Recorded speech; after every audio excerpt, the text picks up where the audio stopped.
day. Today we're going to be working on a MacBook that appears to have some liquid damage. We're going to try and figure out what's wrong with it, see if we can work it. Wait a second. Uh-oh. I didn't hit the record button. Hey everybody, how's it going? Today we're going to be working on a MacBook that appears to not be working. This MacBook has been liquid damaged. We're going to see if we can fix it and make it work again. Maybe while all of you watch. Maybe while all of you watch. So let's see what's wrong with this device. See if we can make it work again. See if we can make it great again. Open up the bottom of this thing. Let's take a look and see if my stream is actually working. Do I have a stream? Do I have a stream? Or do I not have a stream? I don't think I have a stream. Boo. Boo. Ah, I do have a stream. I see Tim Herman in the chat. Everybody say hello to Tim Herman. Hello, Mr. Tim.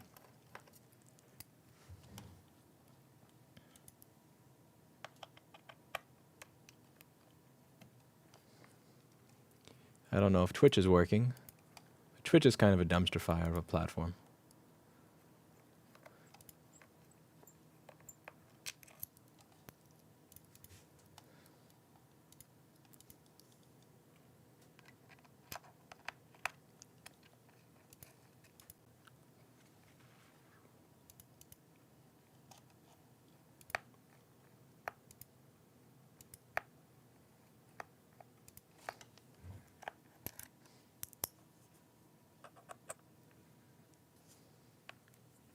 Looks like we have 10 viewers. Wow. Let's try not to break any records with that.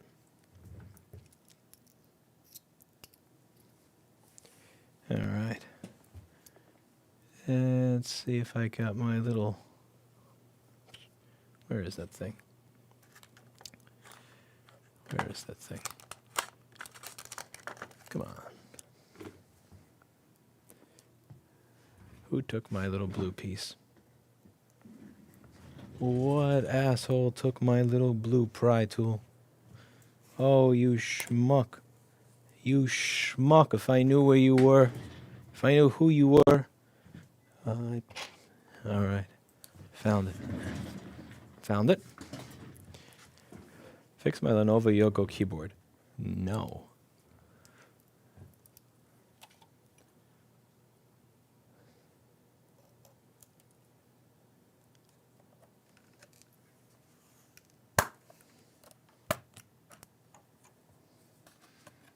Oh, this is so sad. Watching my channel become Eli's channel is so sad.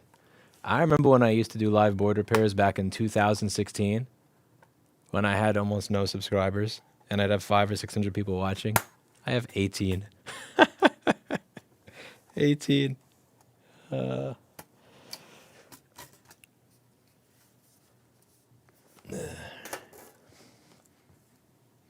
Okay. Which one is overhead camera? Here we go. Overhead. So, what do we have here?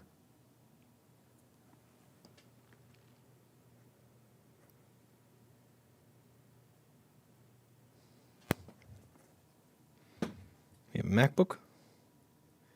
It's the first thing I'm going to do. Same thing I always do, Pinky. Try to take over the world. And unplug the battery.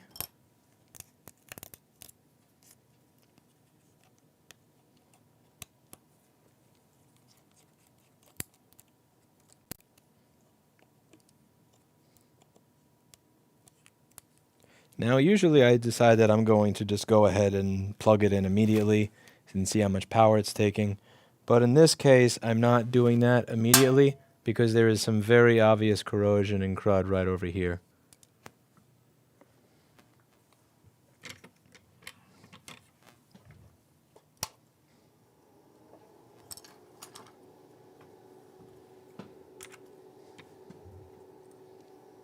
Ahem.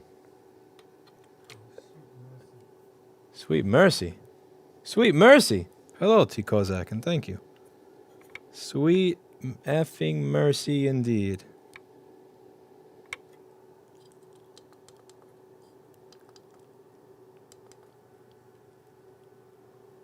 Alright, so you can see that there's this corrosion over there, and that's not fun at all. So I'm pretty sure that this person's trackpad connector is going to be destroyed.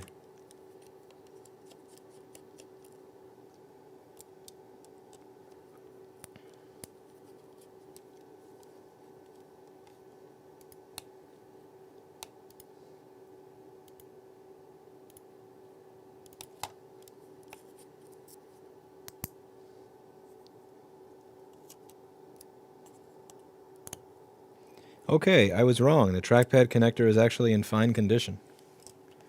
Interesting. The battery board has liquid damage on it. That doesn't bode well.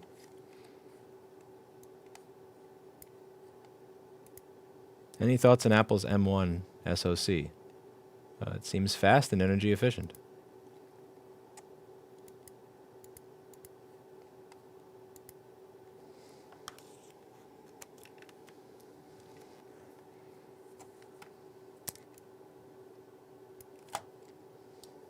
$20 volts, 10 milliamps. So we are getting 20 volts, so pp3v3_g3 hot's there. No, because one of them always asks if I'm reading it, so I ignore it on purpose.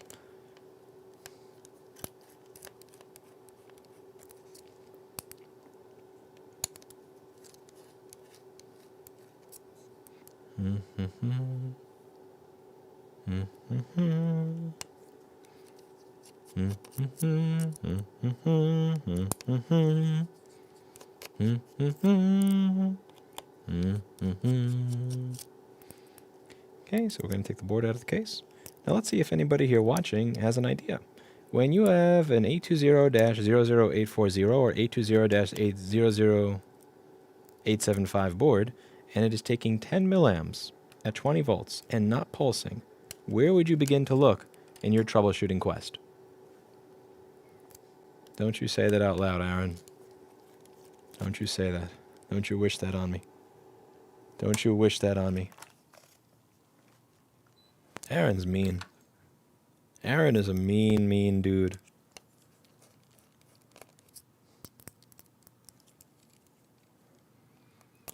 Yeah, this is why I don't read Twitch chat.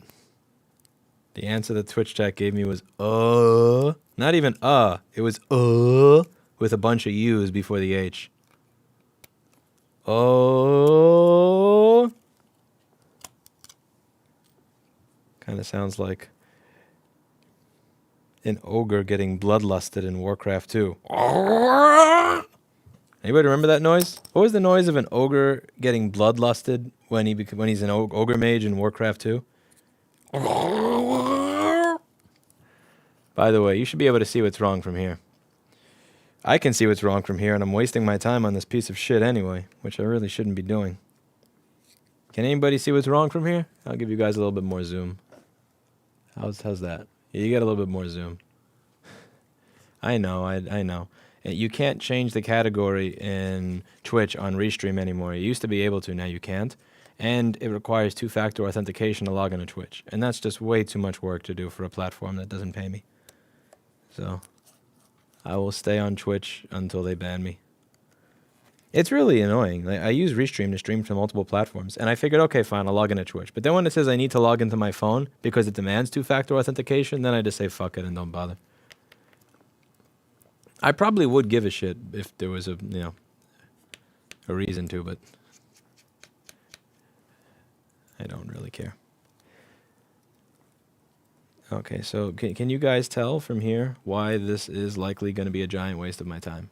Let's see if any of you know. Why is this board a giant waste of my time? And why am I even taking this out of the case? Why am I taking this out of the case? Mama, whatever the fuck you. I'm going to call you Melon, okay? Melon is correct in YouTube chat. Yes, CPU MOSFET looks mega fucked, which means this is a giant waste of time because it means the CPU most likely got a nice little jolt of 12 volts.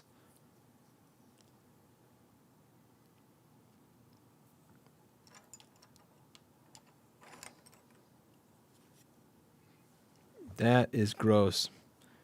Now, I'm totally wasting my time here. And I recognize that I'm wasting my time here.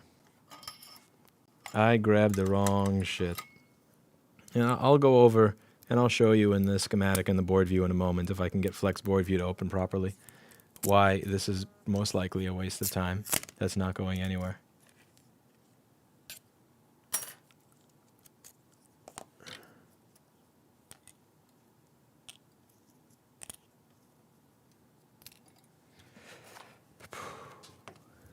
Be gone, little rubber.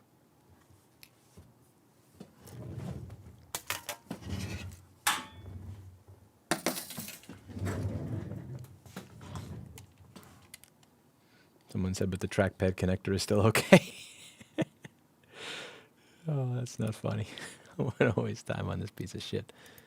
Okay. We're going to open up Flex board view. Let's see if I can get Flex board view to open.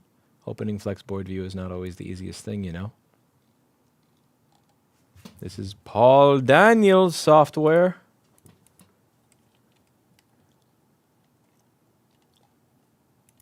Where the hell is my schematic for this?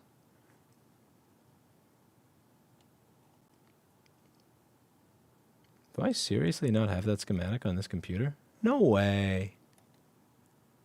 No way. A7. Oh my god. When I reinstall... Okay, never mind. Here it is. I'm being a dumbass. For some reason, it wasn't listed enough in typical order.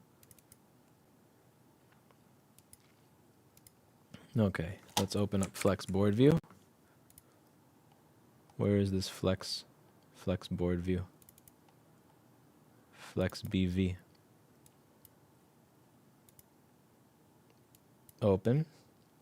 820. That...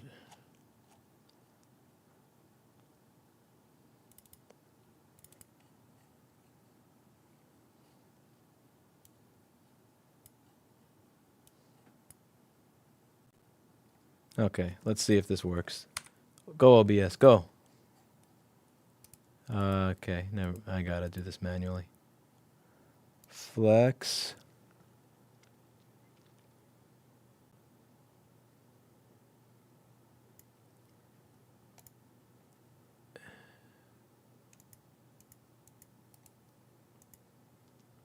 Flex schematic.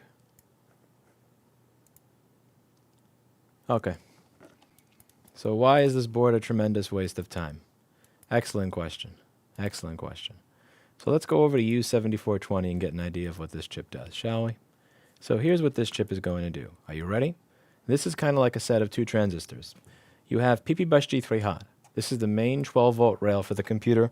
This is going to come straight from the battery. It's 12.56, 12.6 volts. It depends on on your charger or your battery, how much it charges. So let's just say it's about 12 volts, right?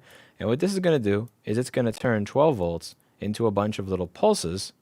And those little pulses will eventually average out to around 1 volt for the CPU. This is PPVCC-SO, PPVCC-GT_SOG. And as you can see, this is a power rail that is going straight to the CPU. Now, if you don't know how a buck converter works, that's totally fine. Most people don't know how a buck converter works until they learn. So I will show you on the screen on a beginner's guide, which I think is really useful for people to read so that they can learn a little bit on how all this stuff works. We are going to put that on the screen in a moment once I make sure that I don't have anything else on my screen that you guys should not be seeing. So let's just make sure there's nothing on the screen that you shouldn't see. And I'll go over the buck converter with you all. Be nice and fun. Okay, here we go. So this is my little training guide. And to be clear, if you're watching this and you're an engineer, this video is not for you. It's not for you. You're going to get mad at me for the way I explain things. So if you're an engineer, you should probably click away. I made this sheet so that it could make people as stupid as me understand how this, have a hope of understanding how shit works. So this is a buck converter, right? You got, you have your chip that's going to control the transistors. The transistor is like a light switch. So you got your 9 or your 18 volts up here, and it's going to switch it on, off, on, off, on, off. So you're going to have pulses of 12 volts over here. And then once it goes through the inductor and has these capacitors to ground here, it's going to smooth it out. So it winds up looking like this. So let's say you have 8 volts up here, but you want it to be 1 volt. What you do is you send a little bit of 8, a lot of 0. Turn it on for a moment, a little bit of 8, a lot of 0. A little bit of 8, a lot of 0. And when you combine 8, 0, 8, 0, you kind of get this average out over here after the inductor. It smooths it out. Instead of being a little bit of 8 and a lot of 0, it smooths it out into a nice even 1 volt. So that's what we're looking to do here. Now, if you take a look at the schematic in the board view, what you'll see is my depressing current situation, which, one moment, I'm just minimize back to here. So my current situation is when this gets a bunch of water on it, what do you think happens? It's no longer going to switch on, off, on, off, on, off. It's going to stay on for a little bit too long. Now, what happens if this stays on a little too long? Instead of it being a little bit of 12 volts, a lot of 0, you're going to get a lot of 12 volts. Maybe it'll get stuck on at 12 volts, and then the CPU, which is right in front of it, winds up getting punched in the face with 12 volts. This CPU doesn't want 12 volts. It wants 1 volt, which is why I'm calling this a waste of time. When a buck converter malfunctions, it can usually malfunction in one of two ways. Either A, it doesn't put out jack shit, or B, it puts out way too much for a short period of time. I'm a QA engineer, and I approve of this document. Thank you, Mario. You probably shouldn't, but I appreciate that. Thank you very much. Now, if we were to take a look under the microscope, this is just, yeah, this is a waste of time. And let's just really go over what makes this a waste of time here. This is how I know that it failed in the wrong direction for me, not the direction of not even working. Do you see how the entire board is doing this underneath the trace? You see that? Like the trace is literally coming off of the board? That means that this is fucked. That means that this is without hope screwed. Yeah, you got layers into the board over here. This is just a disaster. Now, I'm also going to take a wild guess that PP-Bus G3 Hot is shorted to ground on this board. But now, granted, could something like this sometimes be repaired? Yes, but we're talking about this level of damage that occurred to this area, we're talking about a level of damage occurring that is, how do I put this? This is a level of damage that was enough to actually ripple the board. That amount of damage means that CPU has no chance, like no shot. If we're talking about Core 2 Duo computers, Core 2 Duo MacBooks, maybe. When the Core 2 Duo machines, those machines, like they take 12 volts to the CPU like a champ. But even those computers would have a dead CPU if you had enough damage to make the board ripple. This didn't even need the board to be taken out of the case. I took the board out of the case because I'm an idiot. And I have not had the, what's the word I'm looking for? I'm out of practice as a result of not doing board repair as often as I was before. So I had all these little tips and tricks that would kind of give me an idea whether something's a waste of time and whether something actually had money in it, because it mattered, because I was the one doing the work. And being out of practice means I'm dumb enough to take shit like this out of the case and actually think it has even the tiniest chance. So we are going to put a note in this ticket. CPU MOSFET is on top of CPU MOSFET is on top of a mound on the board and burn traces around it. 110%, this guy has a dead CPU in my office. Sad, rip. And next. Okay, and now we email him the bad news. You fucked. Sorry, bro. I feel bad. He emailed us from across the country.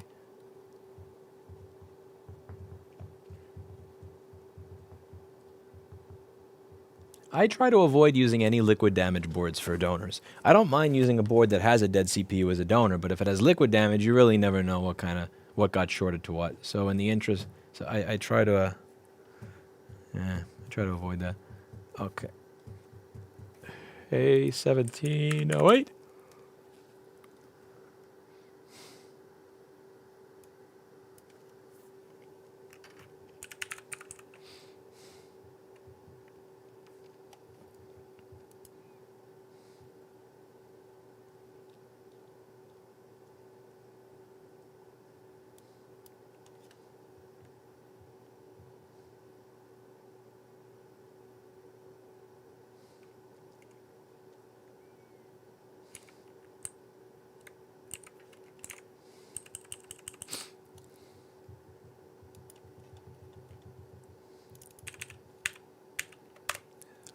All right, he got the "you fucked" canned response.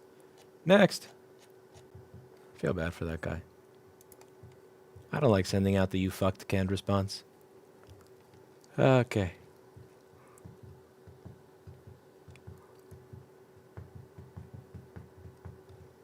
What's next? Yeah, that's depressing.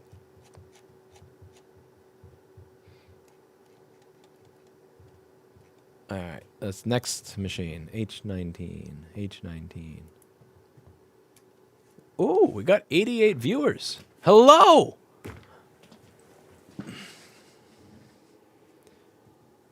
I'm close to having 7% the audience that I had 5.5 years ago. Yay. H19, H19, H19, H19.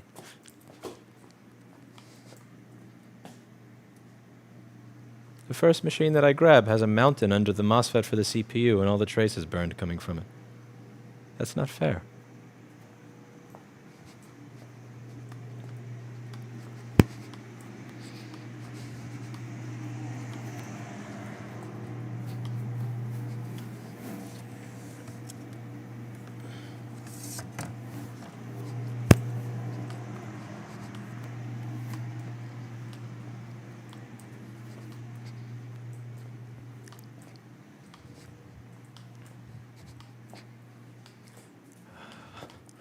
There's 3 people in the front of the store right now, and one of them has their mask below their nose, and the other has the mask below their chin. This is so fucking triggering. Just like I don't have a mandate sign on the door. You can take it off. You're allowed to take it off. I don't have a mask mandate in my store right now. I got rid of that in the end of June of this year. I don't know. It's so triggering to have people walk in with a mask on below their nose, or like when they have their mask on like this, like over here. It's like, what are you doing? What's the point? Just like take it off. If you wear it above your nose, I'm happy. If you don't wear it at all, I'm happy. If you wear it like half below your lower lip, it's so fucking triggering. Because when we actually do get to the point of having airborne Ebola or some other crazy virus shit, we are so fucked. We are fucked. We are absolutely fucked when that happens. Okay. Hey, I'm looking to build an electric bike. I have no idea where to start. Any tips? Go to ebikes.ca. Ask the people at Grin. You'll pay more for stuff, but they won't fuck you over.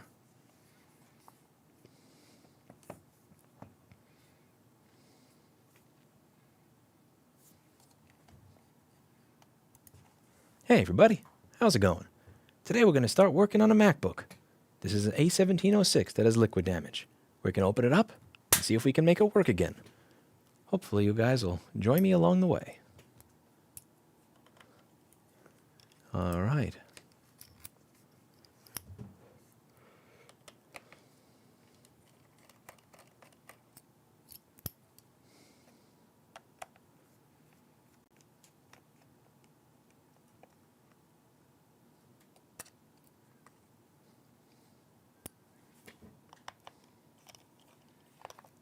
If I see a pile of corrosion by the CPU MOSFET, I will rage quit. I will rage quit. I don't want to see a pile of corrosion by the MOSFET. That's very annoying.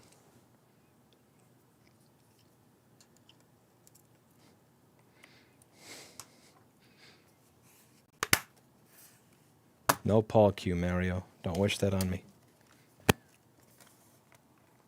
He kind of asks for it in a way, I think. I don't know what Paul's doing, but I think he asks for it. Ew. Ew! Oh.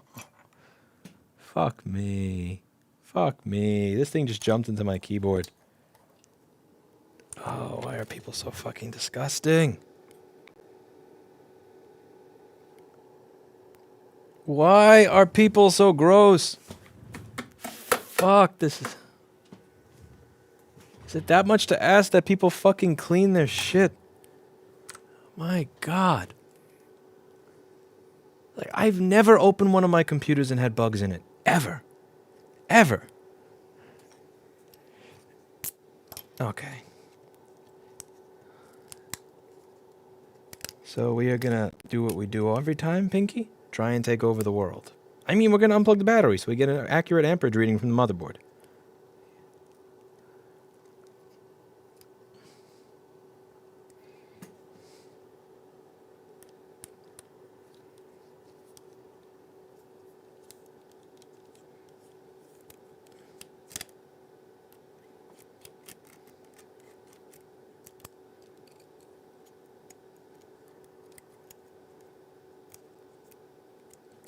Okay, we're gonna see how much amperage this is taking.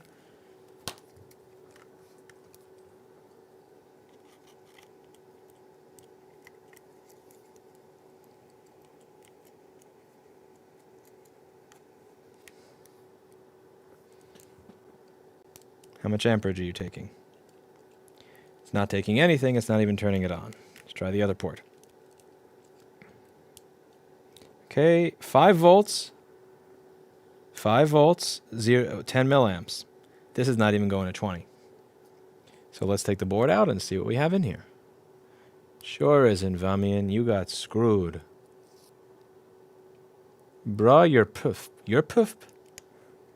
I can't talk to Gen Z people anymore. I don't understand what they're saying. They speak a completely different language. Now I know what it feels like to be a boomer and not know what, quote, kids these days are talking about. Somebody actually typed, bruh poof. Bruh, you're poof. Bruh, you're poof. Bruh, you're poof to you as well. I am not wearing gloves because I was lazy. I usually wear the gloves to protect me, not to protect the computer.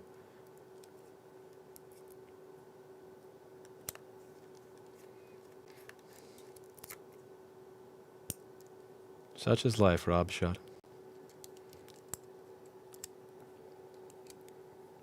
Okay, what other T5? There's this T5 over here, and then the T5 is hiding next to the fan, and the rest I believe is T3.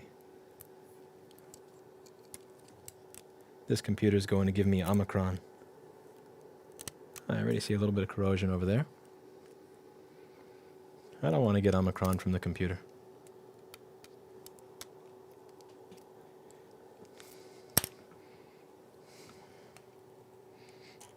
So how's everybody in the chat doing?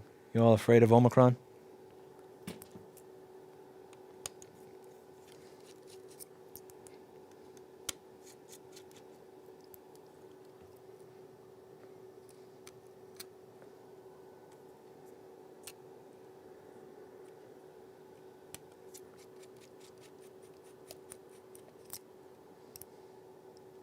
I never thought of doing that. Okay, Google. Okay, Google. Okay, Google.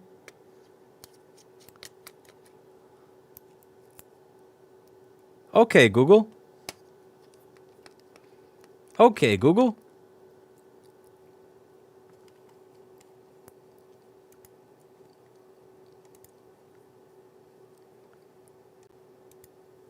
Okay, Google. I wonder if I activated anybody's smart devices there. I ate Omicron for breakfast. Well then.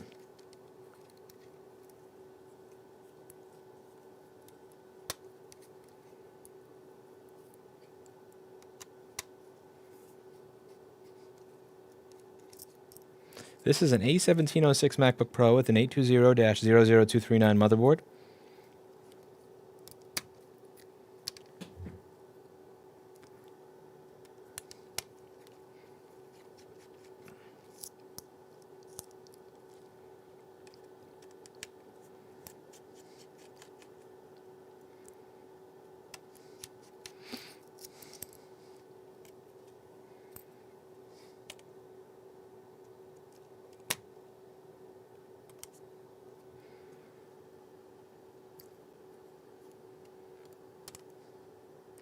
Preliminary data is that while Omicron is more transmissible, it's less deadly.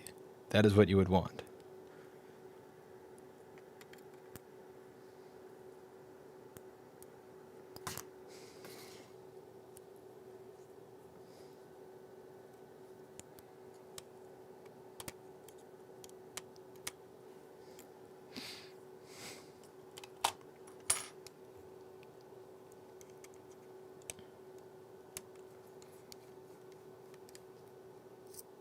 Use Staten Island accent the last time you try OK Google. I can't. It actually takes me about a day or so to get back into that. I don't have a Staten Island accent anymore. I did a lot of work to give that up. You have no idea how much work went into giving that up. I mean years of listening to the way that I sounded, listening to the way that I came off, and then, because here's the problem with having a Staten Island accent. Outside of New York City, people can tell you're from New York City, and you get treated shittier because they hate people from New York City.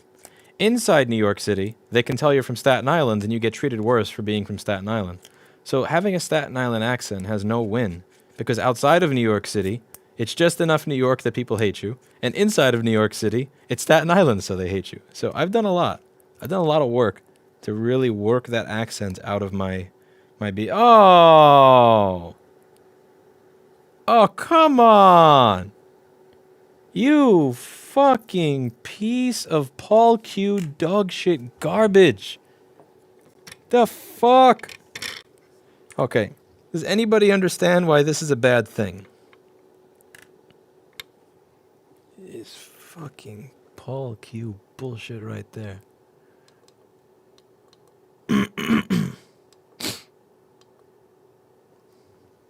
Okay, let's go over why this is a waste of time. Again.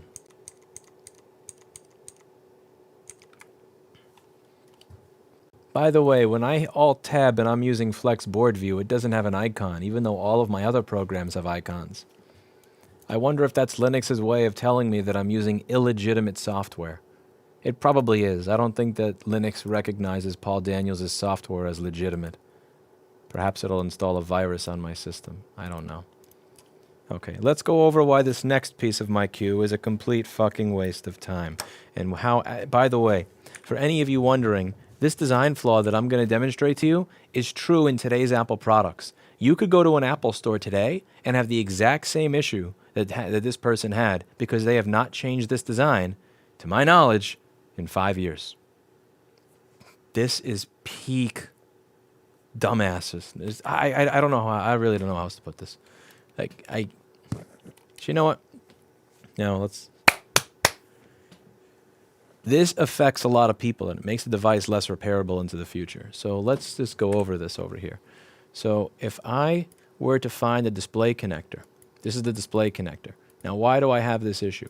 Well, water typically is going to get in over there because that's the edge of the computer. When people spill things, it usually gets on the edge. And when you take a look, I want you to see tell me what you notice here. So you have pin 1 is actually routed next to pin 43. So whoever was designing the schematic said that the data lines going to the CPU should be as far away as humanly possible from this 50-volt backlight power line, which it makes sense. However, in reality, the way this wound up getting routed is the data line that goes to the CPU for image data, because here the graphics card is integrated into the CPU. This is using Intel graphics. See that little line? EDP stands for Embedded Display Port, not Emotionally Disturbed Person, although admittedly you kind of wonder with who's designing these products. It says EDP. No, I'm supposed to make a video without insulting them. Fuck. Edit that. Okay. So this over here is EDP, that does not stand for Emotionally Disturbed Person, that stands for Embedded Display Port. And right next to the line that goes to the CPU, you have PPV out SO LCD backlight, which is a 50-volt power line. So when corrosion gets there, you are directly shorting 50 volts to the CPU. That's an overclock that not even Linus is going to recover from. So there's really not much to do in this machine except for replacing the CPU. And replacing the CPU on this particular model, when you take into account the cost of the CPU, when you take into account the amount of time it takes, and when you take into account that other things could be wrong with this board, and above all, that the only place I can get this particular CPU is from some place like Golden Chipset or CIC, where they probably took it off of a dead donor board that might have been dead because it had a dead CPU. Bruh, not really worth it. We do CPU replacements on the newer models for data recovery, but that goes over $1,000. It's not something that's economically viable on the cheaper or older devices. Because sometimes you may have to go through 2 or 3 CPUs to find one that's actually good. It takes several hours. The CPUs cost a few $100. It's just not something that you can really do on a 5-year-old machine. and have be economically viable. So this is another one that we will be leaving for Mr. Paul. But so what I was saying. So here's why this is somewhat bothersome. This is still getting designed like this. The newer MacBooks use different processors. They use different mildly different screens, but they use the same pinout. I don't understand the need to put the data line right next to the 50 volts. Do any of you? Again, I'm not an engineer. I'm just a dumbass that couldn't make his way through freshman chemistry in college. Like, I'm not an engineer. I'm not pretending to be an engineer. I'm not pretending to know what I'm doing. Yeah, on this one, you can do data recovery without fixing the computer. It has something called the Lifeboat port on it. And the Lifeboat port allows a technician to connect directly to it, even though it has a solder-on SSD. They took that off in 2018, by the way. And one of the things that is kind of tragic is that tool is not made available to you or independent repair shops. It's only made available to Apple stores and Apple-authorized repair centers. And many Apple stores will not actually use the tool. I repeat, there are many Apple stores out there that will not offer you the use of that tool. Now, I bought that tool by pirating it on eBay. So some dude was selling them on eBay. I bought mine, not even knowing if it was going to work for a few $100, I think. And then I did a video right after saying, everybody buy this tool. Because I knew that eBay account was going to get deleted like that. And that eBay account no longer exists today. So I'm happy that I did that because I would never be able to get access to that tool again. But we have 2 of them here at the store because I knew that there was a chance of one of them breaking. So I bought 2 of them at the time. So I can get data off of this. And this is one of the other reasons that I never joined the IRP program is there are certain items that you're just not supposed to have access to. And I have access to them and they're in my store. That would be considered contraband in the same way that certain chipsets that I have here would be considered contraband. So for instance, for some of these newer MacBook Pros, some of these newer ones, okay, I don't have a donor board here, but some of the newer ones use a chip like a CD3217. I'm not supposed to get access to those. If I call Texas Instruments, they don't make it available to me. Apple doesn't make it available to their own authorized service centers. I have some of them here. How do I have them? I can't tell you, but I have them. And if I were to join the IRP program, I'm signing up to a program that says that I can be audited at any given time. They can look through the store and see what I have here. And when they see that I have a nice little bin of all these little chips that I'm not supposed to have so that I can do my job, I'm getting fined, kicked out of the program, and a bunch of other things. So just for people who kind of wonder why I'm not particularly excited about being part of those authorized repair programs. You know what would be really cool? Be really cool is if you could actually buy CPUs and stuff like that. But and not have to go to, CIC and crap like that. So you snitched on the eBayer, the F dude. Oh, man. Anyway, one sec. Clap for an edit. That's it for today. And as always, I hope you learned something. Okay, now that I'm done with the recording, I could say what I want to say to you, which is that you are a retard. You are fucking stupid. Okay, I don't know if you understand how this works, but eBay is what's called a public website. So if you put MacBook data recovery tool and you make that your title, anybody can see it. Snitched? Are you that fucking stupid that you don't understand that eBay is a public website? Wow! And you wonder why I don't read my Twitch chat. You guys are dumb as dog shit. Okay, next ticket.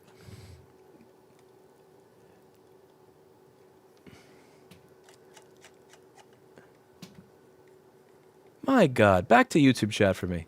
Okay.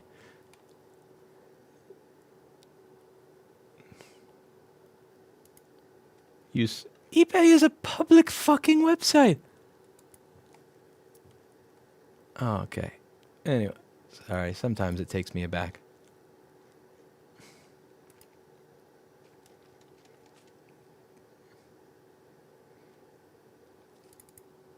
He could have kept it quiet. Bro, it was a public fucking listing. It's a public listing. People are already buying it. You dumb motherfucker. You dumb shit. This is like snitching on a bar for selling liquor when they have a giant sign that says bar. Oh my God. Anyway, back to this. A1706 in my office has the typical Typical.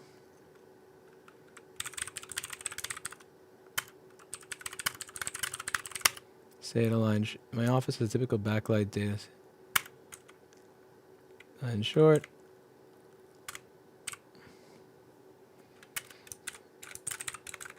Think this is most likely apt.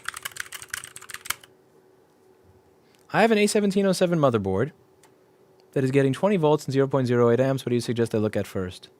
Okay, you have PP3v3_G3 hot, because if you didn't, you wouldn't be getting 20 volts because the CD3215s for the USB-C MUX wouldn't be working.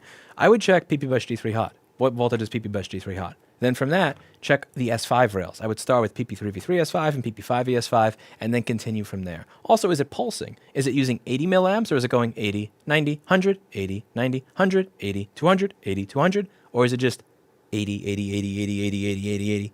Those are the two questions that I would have for you. Okay.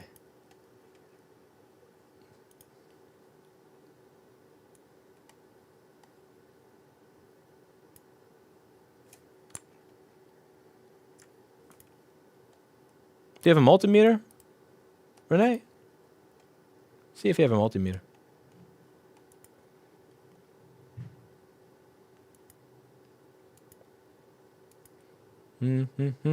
Oh, anytime, Kevin.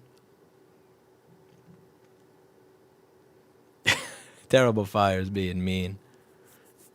You're taking my example. Okay. This is a fucking depressing day. This is bullshit. This is... Do you have an engineering degree? Dude, I barely graduated high school. No. I was never able to make it to... It's stuck at 0.08, not pulsing, and I do have PP-G3 hot. PP5ES5? PP3v3S3? Eh? Other rails? Okay, let's get to measuring. PP5ES5 and PP3v3S3. PP3v3S5. PP3v3S5 and PP5ES5 are going to be the next rails. Now go! Okay. What is the next ticket here? These tickets suck. These tickets are some dog shit. Give me something that's actually workable. I feel like Paul right now. This is what it must feel like to be Paul. This sucks. This feeling sucks. Being Paul sucks.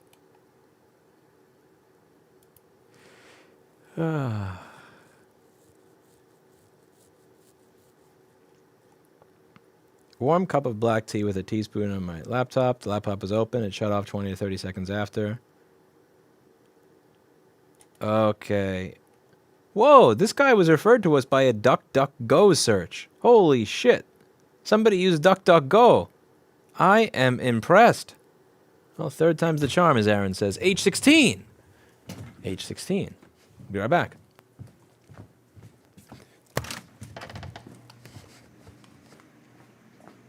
It's my second dead CPU in half an hour, David.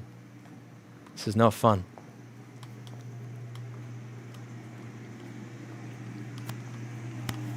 Hi, why is the CPU always dead?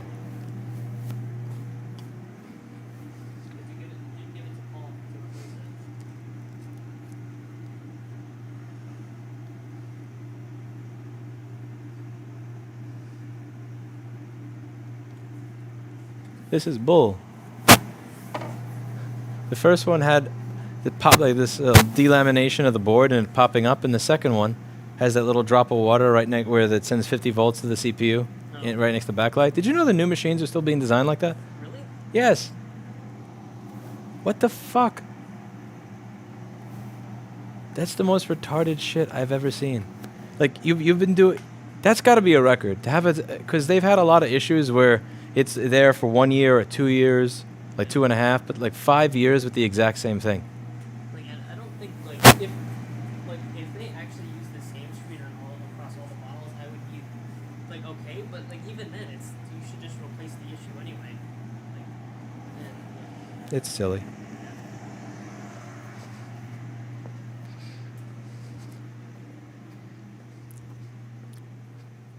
I want to send 50 volts to your CPU, David.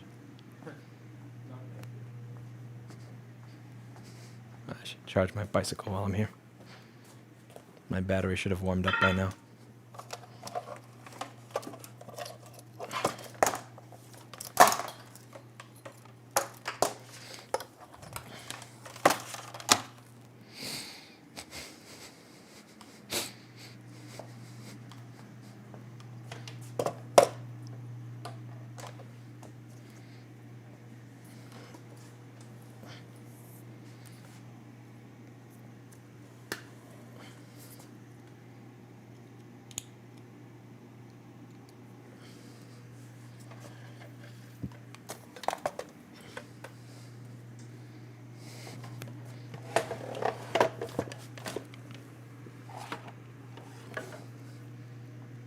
Pensacola.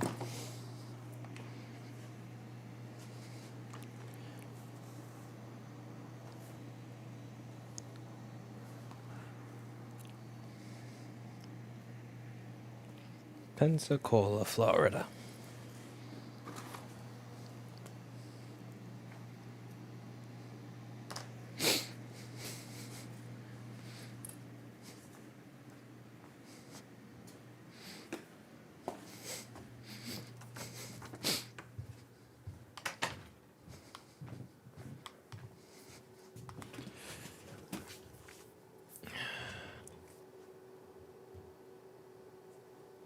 Why don't you become a manufacturer of a computer with your brand? Because I'm dumb and I don't know how to make anything good. I only know how to clean up on aisle 5 of other people's messes. I don't know how to make anything. I'm useless. I want to troll the Twitch chat, but man, I better stop. Oh, be nice to Twitch chat. Be nice. Follow my example. Wait, never mind.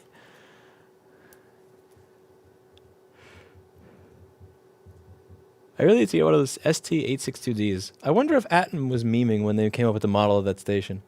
Like, are they aware of what ST and D means in American?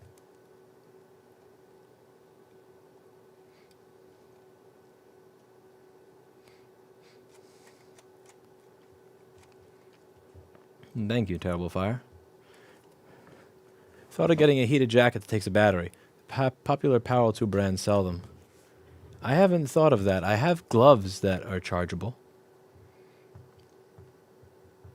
American is a language. I don't know when the M1 MacBook will arrive. That's not up to me. Oh, okay, I just ran out of magnets. Give me a moment. I gotta get a magnet for myself. Anybody think the third time will be the charm? Think I'll get a fix?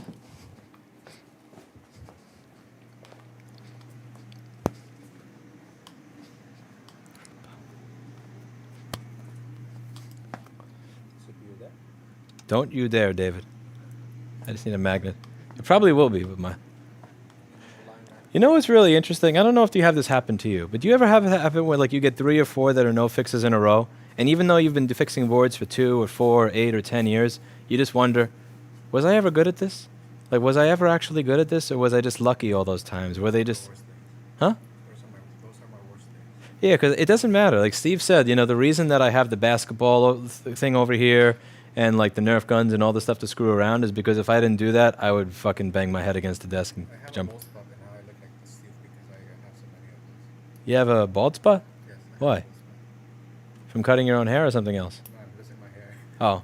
Yeah, stress will do that to you. It does it to me. Yeah, Steve's losing his hair from the back. I'm losing mine from the front. So like together we make up one healthy head of hair. Here in the middle, it's so weird. Yeah, stress will do that to you.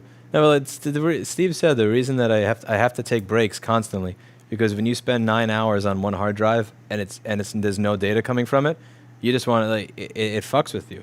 It depresses you, and this is different from other work. Cause like when I was a furniture mover, like it sucked. I mean, moving furniture and like when it's 95 degrees outside sucks balls.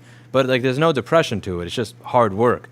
But like this is a job when you have enough shitty jobs in a row, you actually start to question and go, was I ever any good at this? Maybe I wasn't. Maybe I'm useless. Maybe I can't do anything. Like it starts, does it? Oh, no, we're gonna make this work again. Vroom.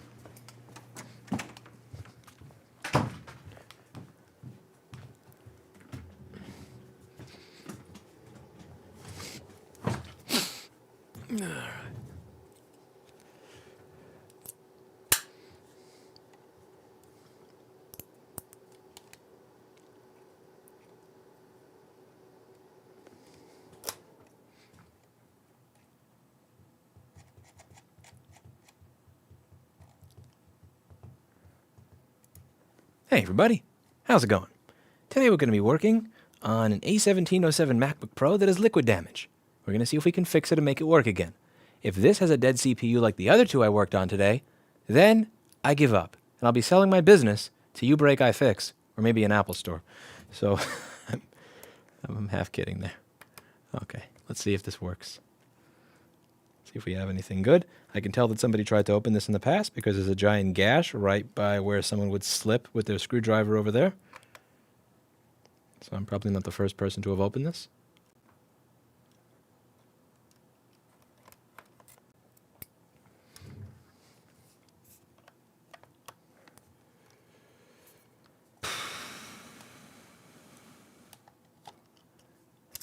Rar. Rar, I say. Well, no, that's not what I say. That's what Eli says. It's rar, Eli says. Business is dead CPUs, movie Chris.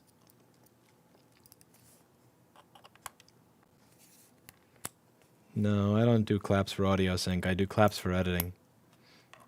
So I don't actually watch the whole video when I edit because I don't really feel like wasting time editing video. So what I do when I edit video is I look for the claps.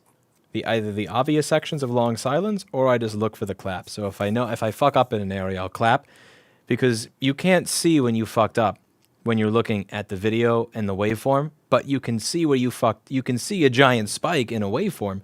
So that's why I do the clapping. It's not for audio sync. Although I'm using Linux, so any chance of having audio sync is likely gone down the drain. I'm using jack audio, jack off audio.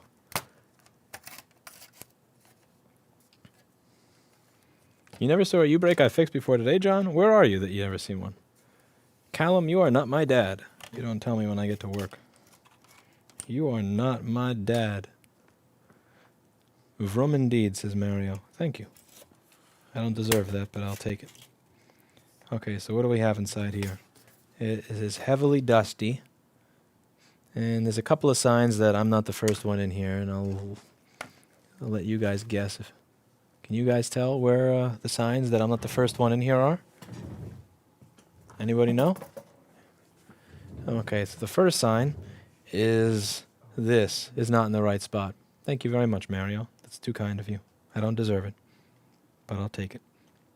That's not in the right spot. So, as I said, I'm always looking for all these little things. It's like one of the things that'll make you successful in this job, and it'll make up for you being an idiot if you're like me and you're an idiot, because I'm an idiot, is checking every single cue. Because when I look at the board and I try to learn about what's going on with them and what's wrong with them and what the common flaws are, I'm really trying to take any cue that I get and run with it.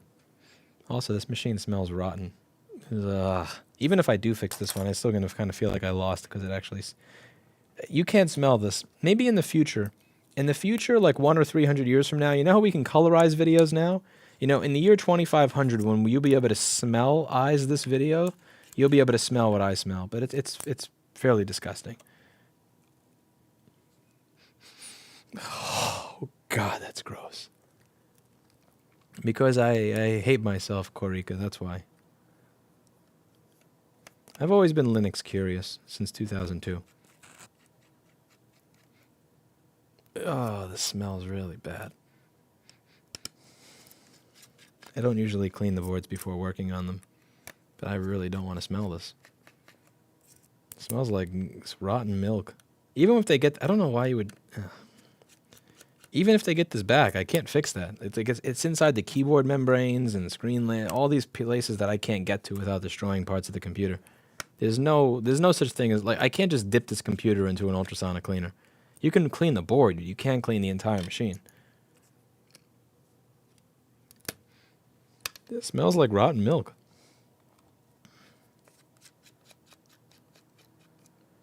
Correct, Rob Schlott. Correct. You are correct.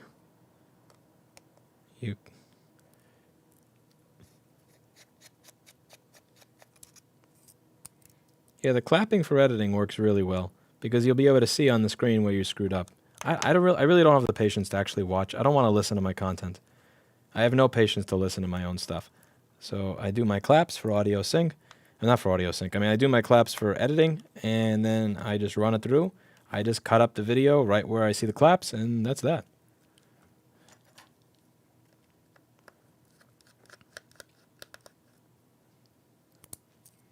As I got hit by COVID 1 year ago, I can't smell bad scents. What about good scents? Can you smell good ones?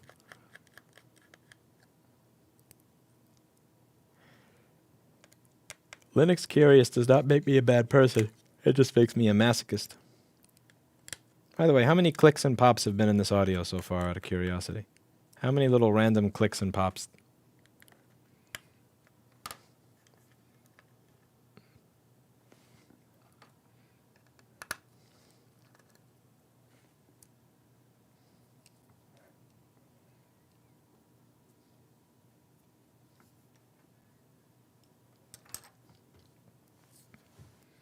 Okay, interesting. So changing the period from 2 to 3 may have actually fixed something.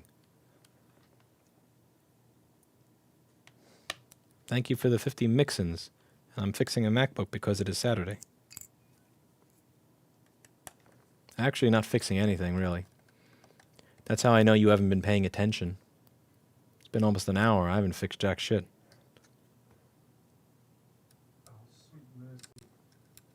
Oh, sweet mercy. Oh, sweet mercy. Sweet Australian mercy. Sweet Australian mercy. Okay, this almost got liquid on that area of the backlight for the screen, but not. Oh, yeah, your screen is kind of fucked. Yeah, I'll go over that in the microscope once I get the board out.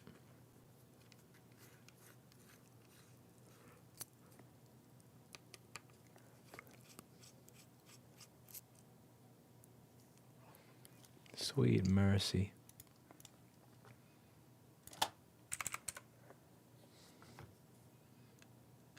Sweet mercy.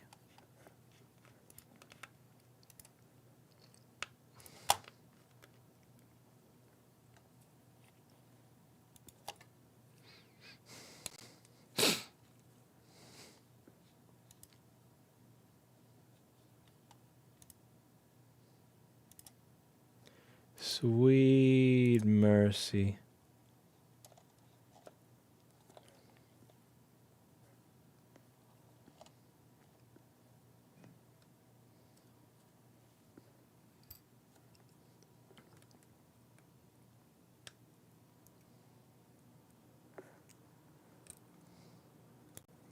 There's little bits of corrosion everywhere, but not enough that I could say that which one is the one that is causing it to be dead.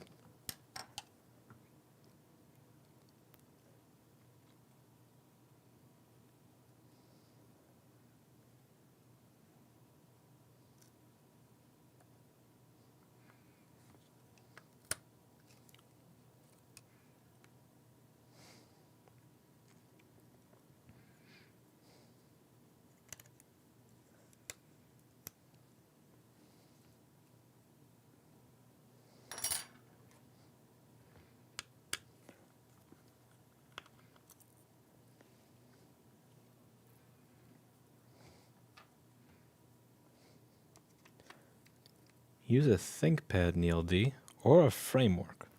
I never actually got to try my framework with Linux. I miss my little framework so much. I like the little computer. I like my little framework. It's a good little framework.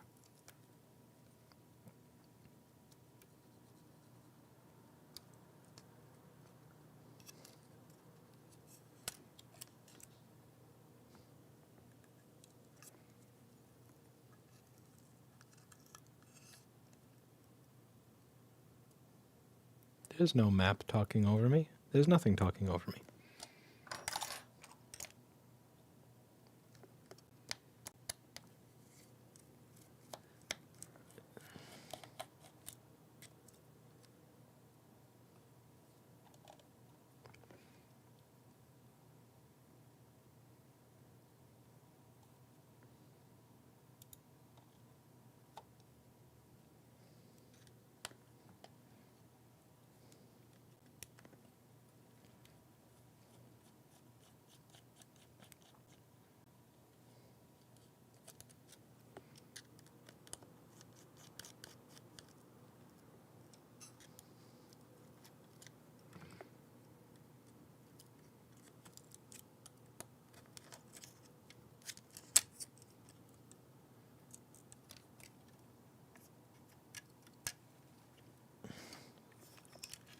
Sweet ever-loving mercy. Ugh, that smell is so bad.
right, folks.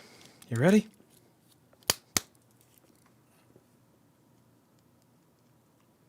How many amps does this thing take?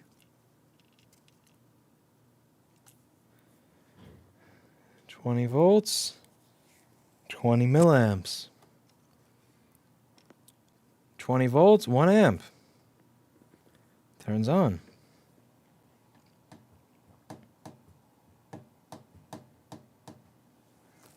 A little bit of minor corrosion here and there, but does turn on. I'm going to guess that the screen doesn't work, and I'll show you why. Oh, sweet mercy. Thank you very much.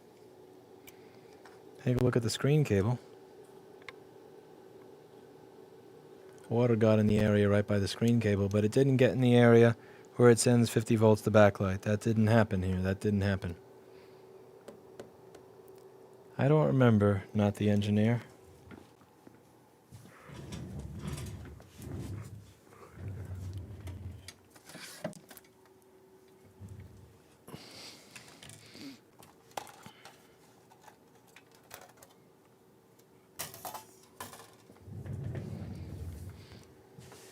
Man, the stench of this computer.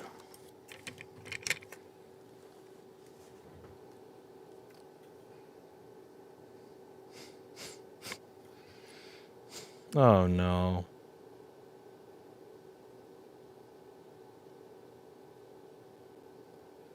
Yeah, it looks like maybe that area got hit a little bit. Rippity rip.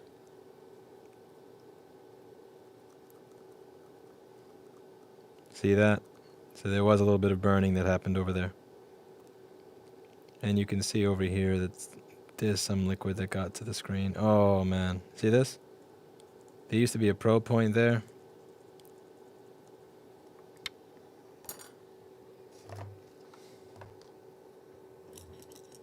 This is fixable on this model because this one uses a MUX chip. So the 50 volts doesn't go directly to the CPU. It goes to a MUX chip that's between the CPU and the GPU. So these are usually savable when this happens.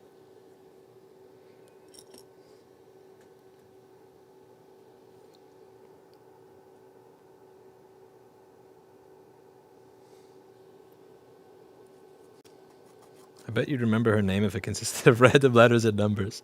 They're not random. Every one of those letters and numbers means something. That's why I remember it. Alrighty. Dun, dun, dun.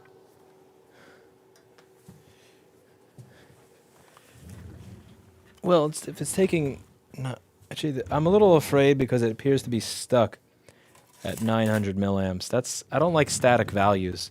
CPUs are not like transistors in a light switch or some shit. It's not like something where you know what the load is going to be and it's going to be a regular load.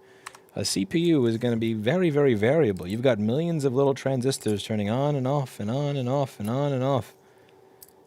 And those millions of little transistors that turn on and off and on and off and on and off, it's, it doesn't just look like a flat pulse.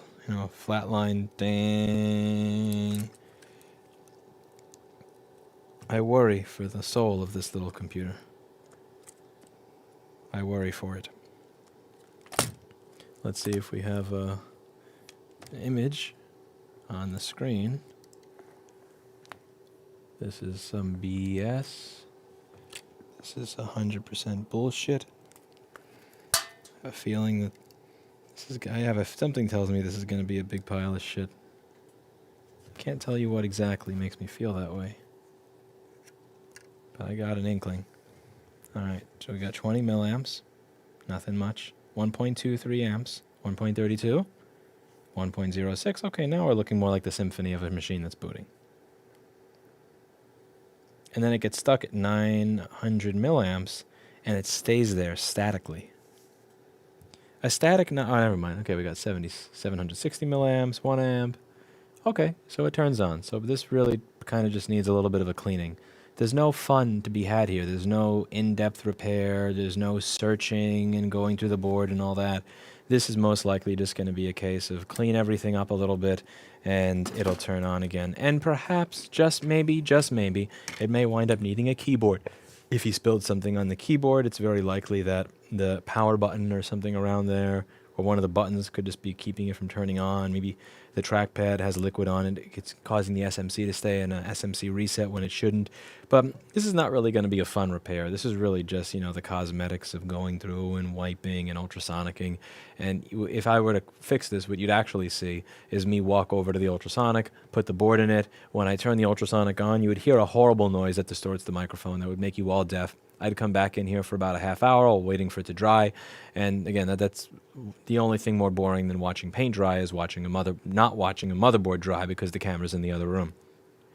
I think that may be it for today. I don't know if I'm going to keep going because... Oh, I forgot to change the camera. Wow, I thought I was talking to the camera. I wasn't. You were listening. I was talking to the camera and I forgot to switch it over.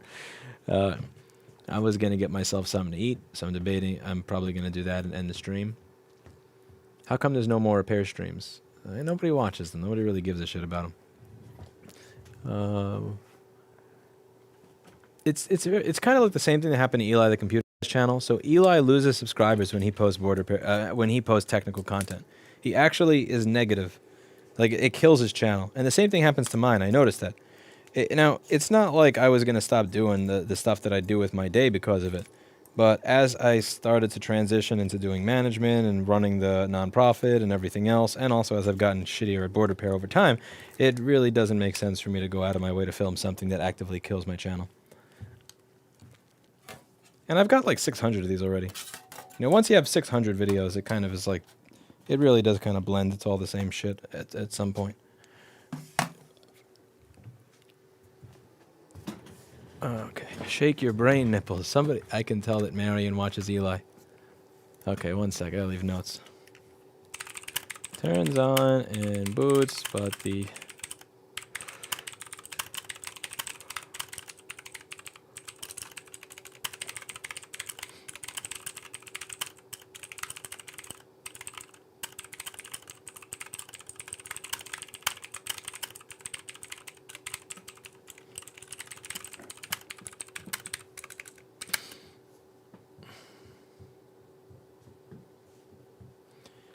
Let's say you have a motherboard that looks like shit and corrosion over, but it works. What are the chances of being dead after ultrasonic cleaner? 50-50. But if it's going to be dead after the cleaner, then that means it was going to be dead eventually anyway, and you really just should address the areas that look nasty and fix them so that they don't look nasty. One moment here. 1 second. I'm debating ordering something versus going down the block and getting the street meat thing again. I'm kind of tired of the street meat shit. I'm going to order something. I'm going to treat myself. I shouldn't do this. I should be...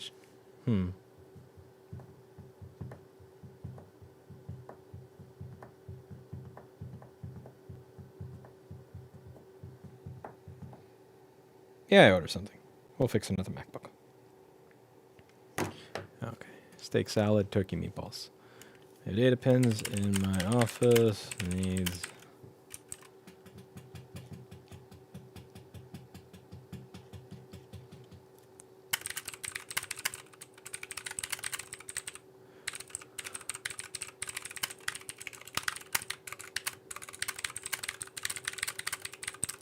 Thank you very much, Anne. They're very keep doing repair videos. They're soothing and great background for my writing. I'll watch them, even though I don't repair stuff. What do you write, Anne? I'm curious.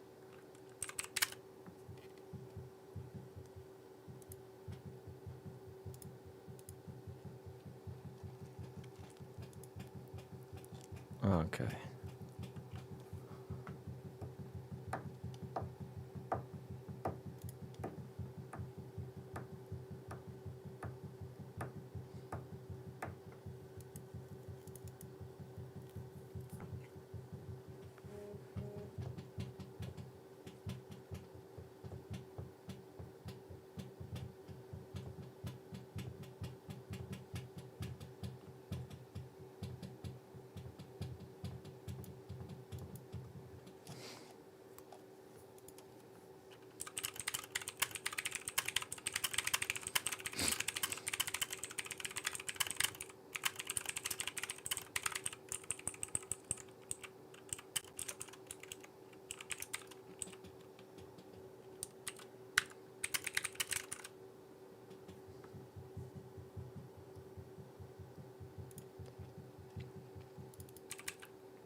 Yeah, Bondage Spider, I think it's really weird because like rather than come up with ways to make YouTube more profitable for what it is, they want to try to turn it into television.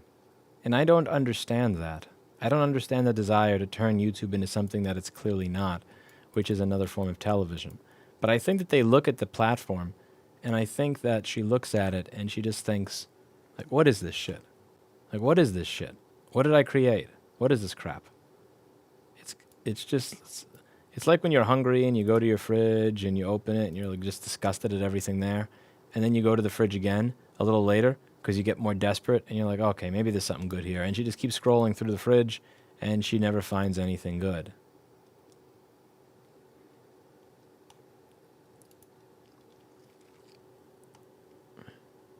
Congrats on the retirement. Retirement?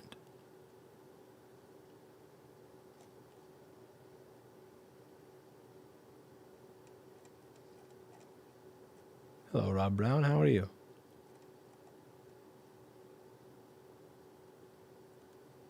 Yesterday I fixed my gas water heater even though I had no idea how to fix this stuff, how it works. Oh, very cool. Do you know how to remove tin with motor sill instead of using copper wick? I haven't tried it.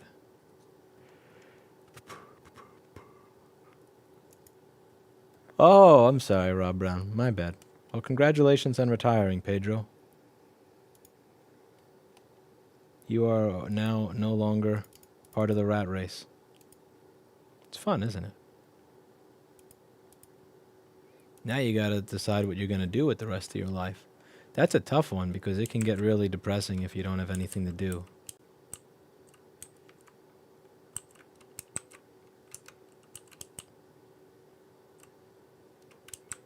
You gotta have something that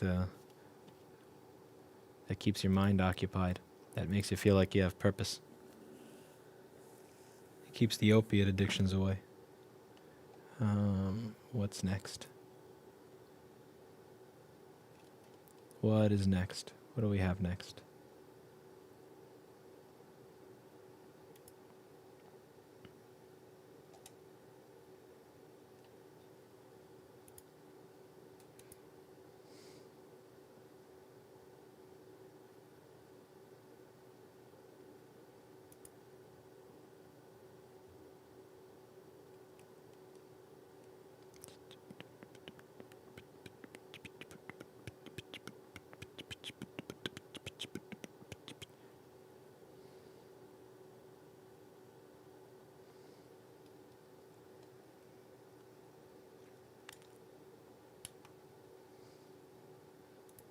There's a no backlight in Paul's queue.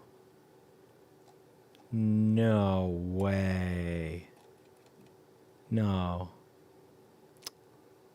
Oh, come on. Yeah, right. No way, that's staying there. I'll take it after today. Let's see what else is there.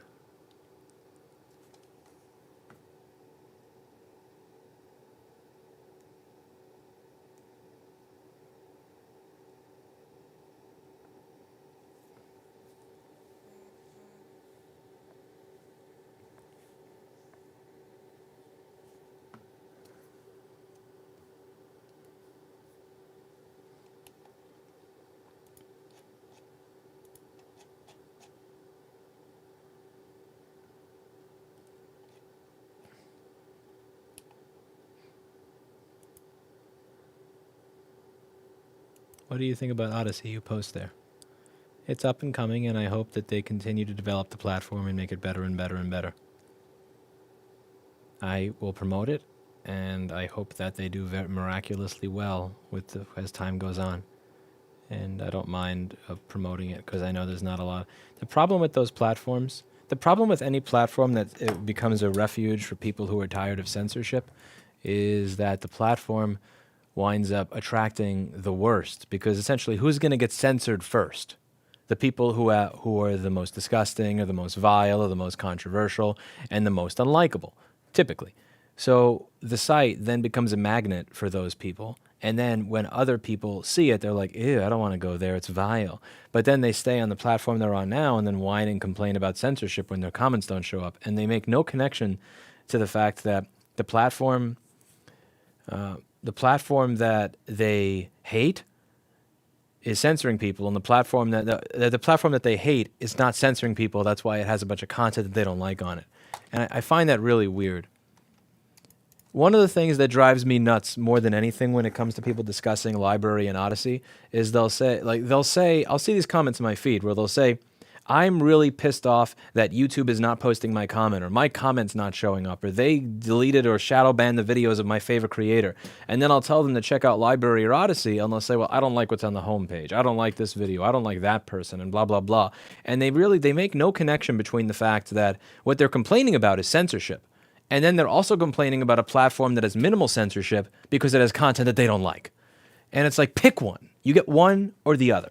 So I hope that me posting to Odyssey kind of normalizes the platform a little bit to the point where other people feel like Dave Jones at EEV blog posting there and me posting there. And then you get to have a bunch of other people posting there, because this is the way censorship works. The way censorship works, the first stuff to be censored is going to be the stuff where it's like, yeah, that person's crazy. Definitely censor them. And then it slowly moves over to censoring this, and then censoring this, and then censoring this, and then you're just censoring people that are saying things that are complete and utter common sense. But it starts over here. So since it starts over here, if you want a censorship platform or censorship-free platform, the moment that the banning starts, you're going to have a platform that's filled with all the most radical nutjob shit that there is, because the people who are going to get banned first, by definition, are going to be the people where there's the most societal acceptance for them being tossed out. Or I should say the least societal acceptance for them. So one of the things that drives me nuts is when I read my YouTube comments and I see someone writing this diatribe on why they don't like YouTube and censorship and everything else, and then I say, well, you can watch my stuff on Odyssey or a library, and they go, yeah, I don't like that platform. Look at the front page of it, or I don't like who posts there. It's completely tone deaf. It's completely tone deaf, because if nobody uses that platform because they don't like who posts there, then it will never become a platform that has anything else. And if you keep using the platform that constantly censors people, then you're never going to break the cycle. And I think the true honest to God red pill is that we all get what we deserve. Like, I think that deep down, sometimes I think that the true, not the red pill, I don't know, the ultra red pill is that we all get what we deserve. Like, as consumers, we claim that we don't like biased media sources or sensationalized media sources, yet what do we watch the most? What do we refer to people the most? What do we click on the most? What do we consume the most? Not the 16-page explanation with citations on why something is the way it is, but the article that makes it sound to fit our the article that makes it sound the most sensational, so that it fits our pre-existing biases on how we believe the world works, and that fits into our ideological view of the world, or the way that we view the world. We say that we want platforms that don't have censorship, and then when they actually show up, people are like, yeah, but I don't want to use it because I don't like the theme of the website, or like the app has a menu that I don't like or something, and it's fine. Then deal with what you got, Anyway, just a small rant there. But yeah, if you can find my content on Odyssey and Library, and I will probably post my content to more places in the future, as long as they're places that people can view it for free without having to go anywhere else for it. And, you're probably going to see people say, I can't believe you're on this platform and X, Y, or Z people are on. And it's like, that's not the point. The point is to not give one company, one organization, one group of people the power over whether or not you have a voice on the internet. And that really starts with having your stuff as many places as possible. Okay, so rant over.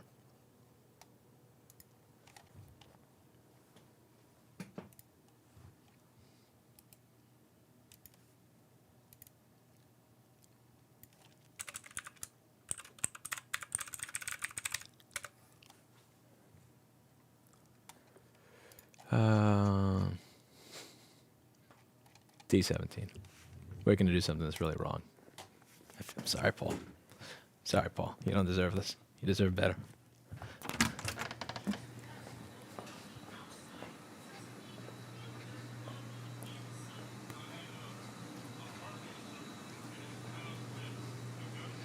Is it mean if I take a no backlight repair from Paul and give him 2 students on Monday?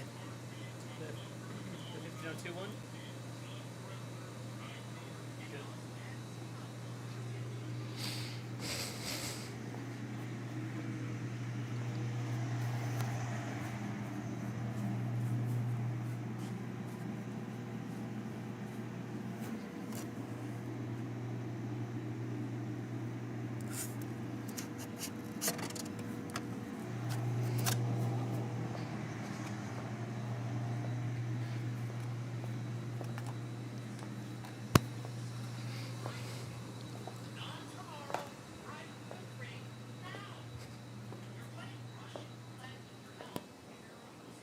Is that Rick and Morty?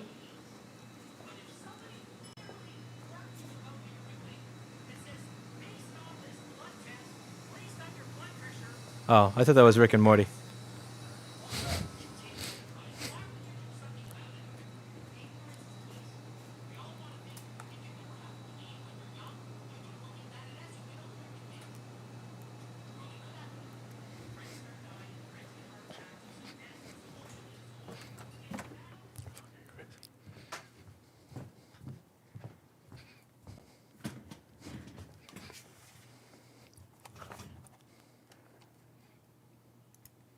Hey everybody, how's it going?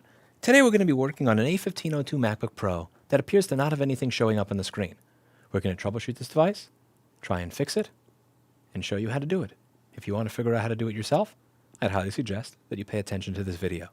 And also, take a look in the description down below and click the links to our beginner's guide, which goes over all the basics of MacBook board repair in a 100 plus page guide.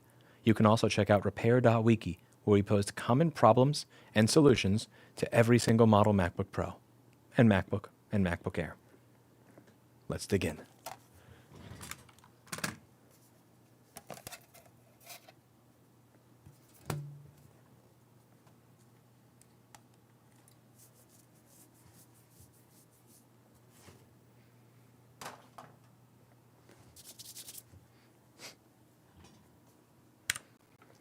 Okay, so what do we have here? Anybody have any idea what we have here? What does this look like to you? What does this look like to you? What do you see?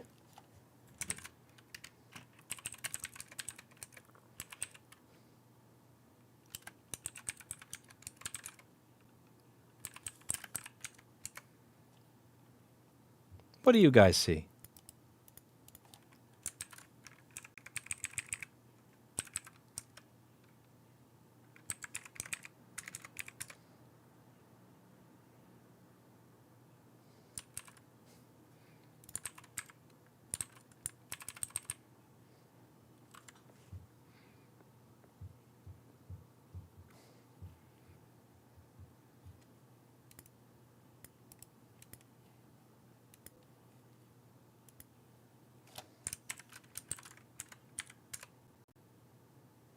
If what you see is me buying time because I forgot to put the multimeter software on the screen, then you are correct. That's exactly what I was doing. Okay. That's pretty much exactly what I was doing there, actually.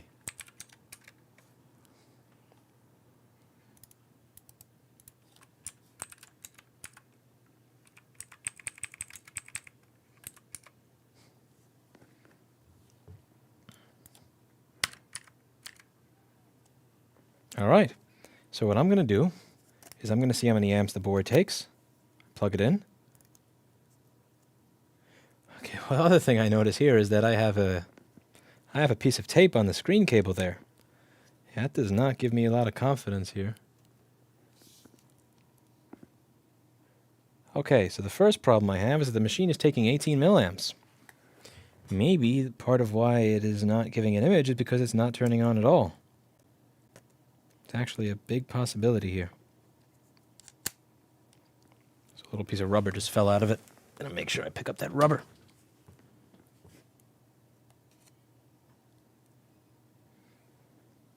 Interesting.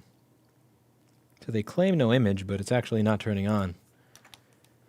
Oh, here we go. Turning on. Bada bing. Okay. Let's see if we have 5 volts going to the screen. I heard the chime. A little bit of smoke just came out. Anybody smell that? That's smoke. Okay, 5 volts is going to the screen. Now let's check out backlight. Backlight is 0. I think they made the common mistake. Yep. Take a look. So this is a common one, by the way. This is exactly the thing that was causing this machine to not work when we did the CBC News piece last year. Not last year, that was 3 years ago. Look at me pretending I'm still 30. Oh, it's sad, I'm 33. So what happened there is that when they were putting the display cable back in, they misrouted it. And it's important to route this display cable properly. Because if you don't, if you pull it over in the wrong way, this happens. See this? That is a bent pin, and that smoke that you saw fly out was from this shorting to ground. So the 50 volts for screen power was shorting to ground. Now I'm going to put the pin over back like this, and obviously this is not a long-term solution. If this was a minor bend, a small bend, then I would have no problem just bending the pin back and telling the customer, don't worry about it, no big deal. However, since this cable looks like complete and utter dog shit, I don't believe I have the option to do that, but we are just going to do a quick confirmation right here. I want to see if backlight is shorted to ground. Now this machine does have a current sensing circuit. It's actually pretty smart when it comes to its backlight circuit, so if it doesn't need a backlight fuse, the backlight fuse is not going to blow because it's going to detect that there's a short and not send too much power through. Okay, as you can see, yeah, 22 ohms to ground. Let's see if I unplug the cable if it goes away. I just want to make sure the short is not inside the connector now. Oh, that's bad. That's bad. So that means that wait, is it? Is it? Let's see. Yeah, see that? That means we have a short inside the connector now. So the connector itself actually got burned. So even if we replace this cable, it's not going to work because that 22 ohms to ground is inside of the LCD connector. So I'm going to take the board out of this machine. We are going to replace the LCD connector, and we are going to finally have a repair today that's not a dead effing CPU, because that was starting to get tiring. So let's get started with that. Also, thank you very much to Mr. Paul Daniels that made this software available on Linux for the multimeter and the power supply. So now I can have the multimeter and the power supply on the screen while using Linux. I really appreciate that. Now all I need him to do is finish up Pipewire so that I can get to version 1 so that you don't have clicks and pops or high latency when dealing with audio applications and audio routing, such as trying to use a VST plugin from Windows and Carlo with Wine live while doing a board repair video so that I have a compressor so that if I scream, you don't hear a bunch of distortion. Once Paul Daniels finishes that, then I'll finally be happy. Just help the Red Hat team get Pipewire to version 1 and we're good. The short is coming from inside the house. You are correct. Don't forget about your food delivery, mate. I'm not going... Actually, let's see. Is my phone on silent? Shit, my phone's on vibrate. I would have probably heard it vibrating, but I just put the phone on normal. It was difficult to port to Linux. Pain in the ass. But everything's a pain in the ass.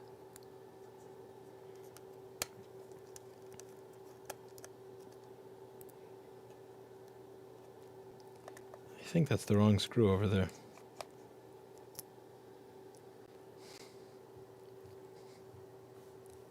I tried Pipewire the other day and it made things from like semi-bad, minor clicking to worse. Way worse.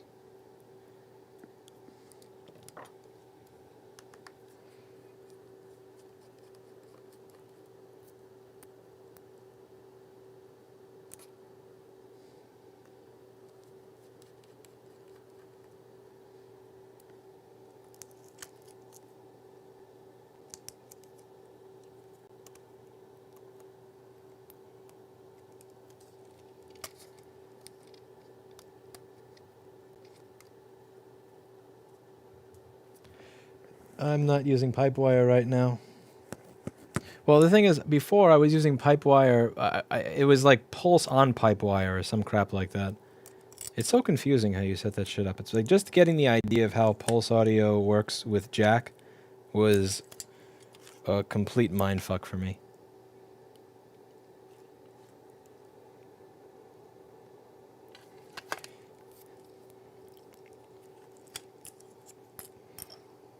However, it was in that Debian GitHub page.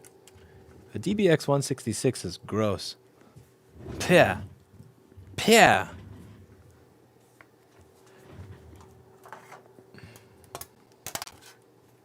How come you don't use iFixit tools? I like Weha.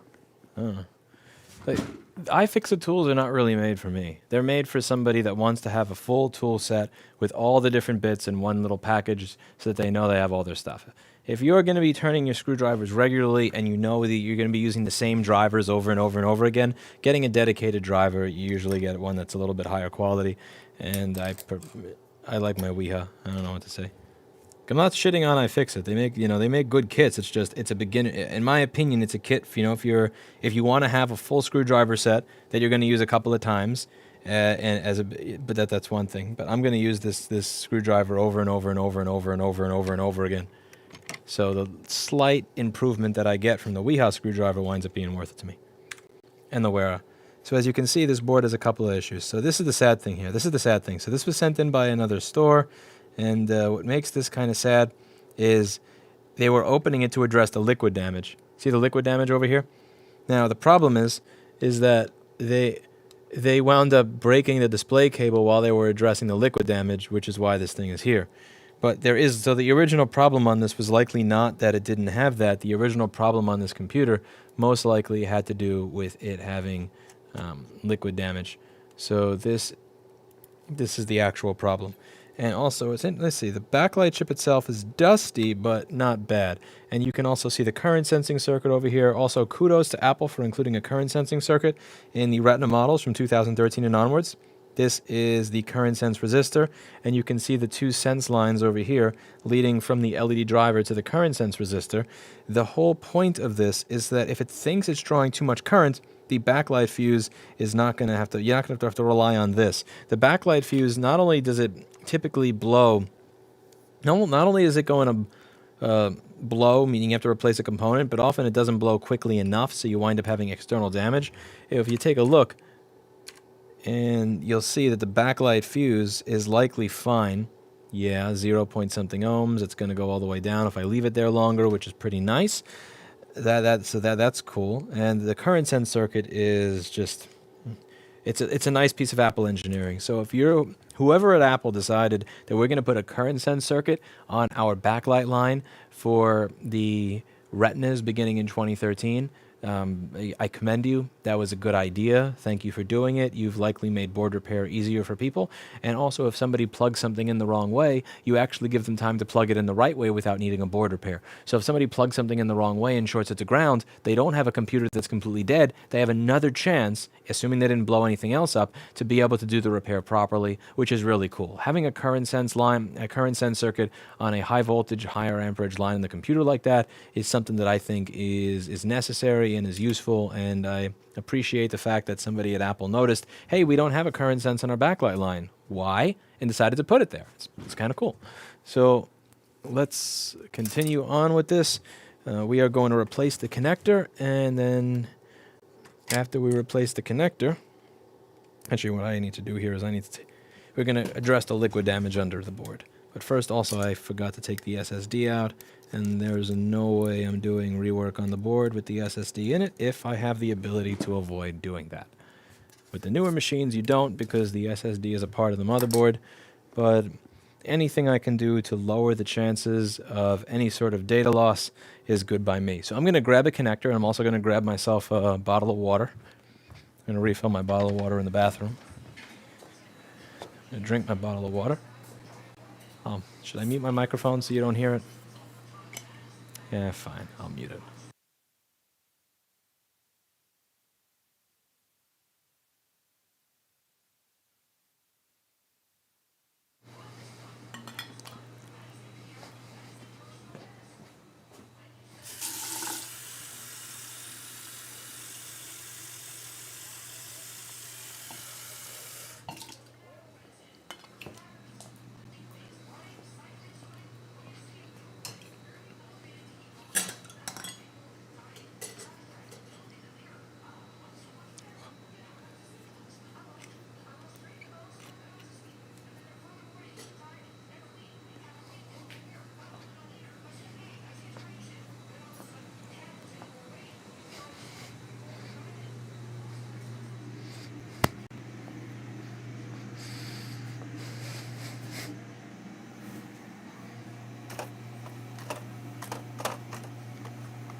The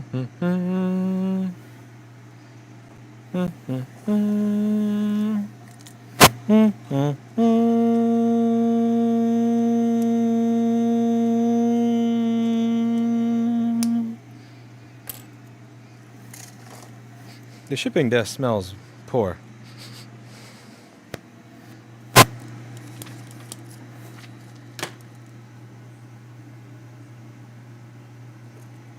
Why does the shipping desk smell like that?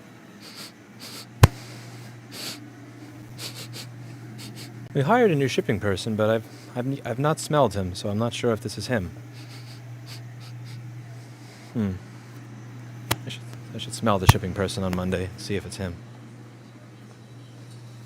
Hello. Do you know if the new shipping person smells? The shipping desk smells. What's your opinion on M1 Max? My opinion on the M1 Mac is that it is a more efficient processor. It's also a very powerful processor. And I like that it's a more efficient and powerful processor. I wish that Ryzen and Intel would catch up, and especially ThinkPad. Like, ThinkPad and Frame... Well, firstly, most laptop manufacturers don't even give you the option to have a Ryzen processor, which is a fucking joke. Like, if you buy a ThinkPad, you can't buy a Ryzen ThinkPad that goes over, I think, 17 or 19,000 CPU, or it's going to be like low 20 CPU benchmark. And they make laptop Ryzens that will go considerably above that. That sucks. You should be able to buy a Ryzen processor for a ThinkPad P series, a 50 or 70 or 15 or whatever, that is a Ryzen. You should be able to get a Ryzen. You can't.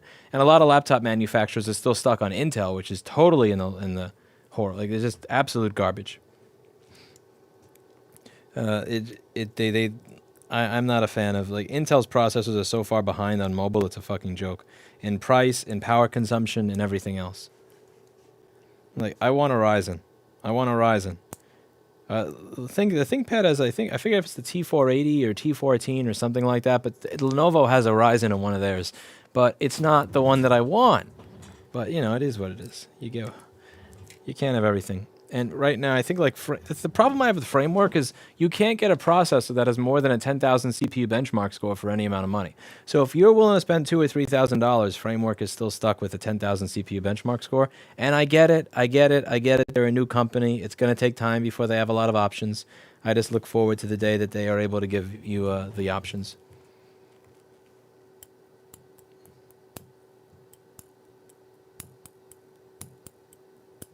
I need a track point on my laptop. That's one thing that I learned from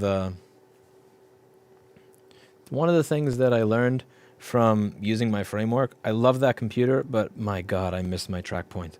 I missed it so much. I don't know how people use a trackpad. Trackpads are effing horrible.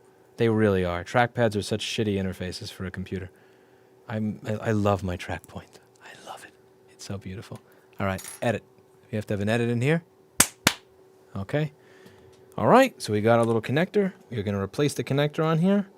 It's been a while since I've replaced a connector. It's going to be fun if I forgot how to do it. I wouldn't be surprised if I forgot how to do it. That would be funny if I forgot how to do my job, but it wouldn't be surprising to me. Okay, so let's see if I forgot how to replace a connector. Hello, Catherine, how are you?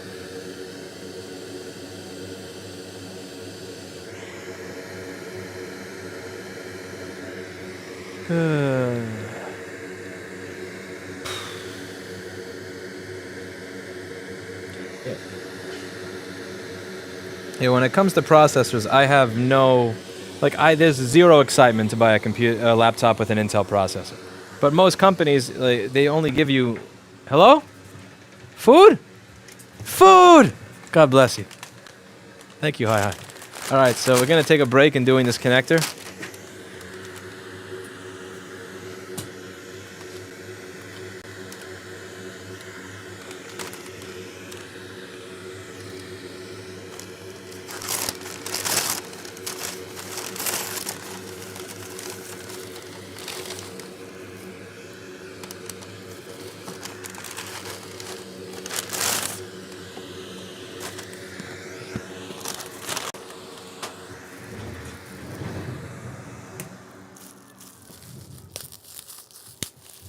I disabled my track point and my TP60 in the BIOS because I push it by mistake.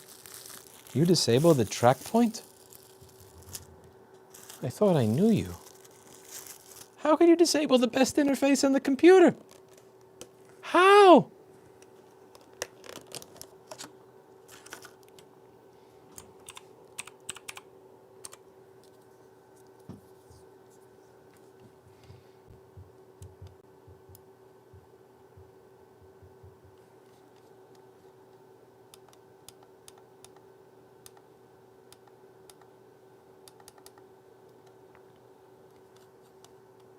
Okay, we're going to eat some food and read the news. What do we read? Biden and Putin? Nah. Roe versus Wade? Don't care. What do we have here? Anything interesting? What?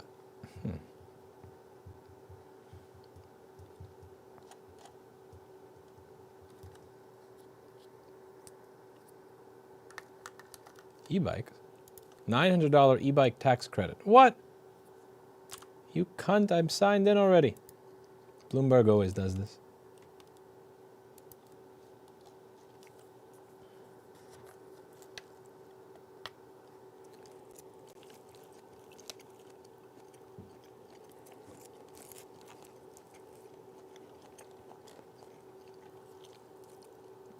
This is definitely not going to be for the e-bikes, like the ones that I make.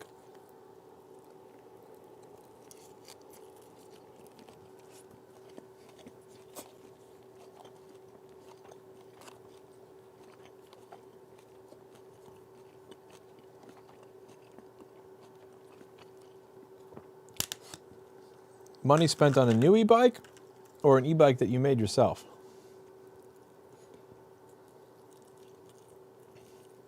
Turkey meatball.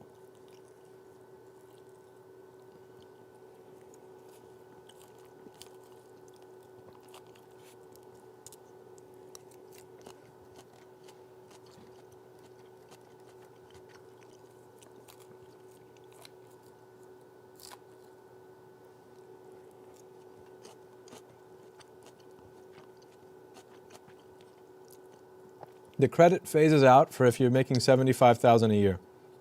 Bro, this is hysterical. So there's a tax credit for a type of transportation that is most popular in cities where $75,000 makes you lower middle class. That's fucking funny. Oh, that's funny.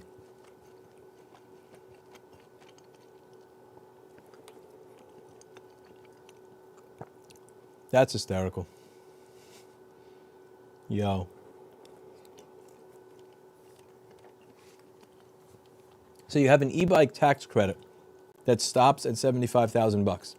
Now, if you live in the middle of nowhere, $75,000 is a good income. But if you live in the middle of nowhere, an e-bike doesn't do you jack shit. If you live in New York City or San Francisco, then having an e-bike is amazing. It's where they're needed the most, but it's where $75,000 really doesn't make you high income. For a single taxpayer. Yeah, but still.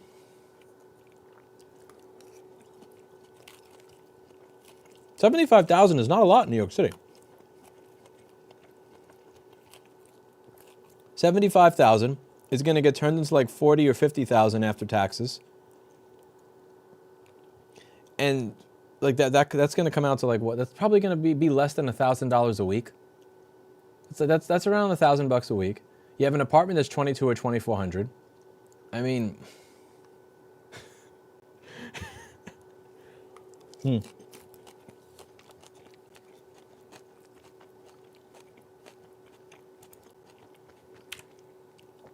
This shit pisses me off even reading it. This article is pretending that people that are in rural Missouri, their 75,000 means the same as in New York's 75,000.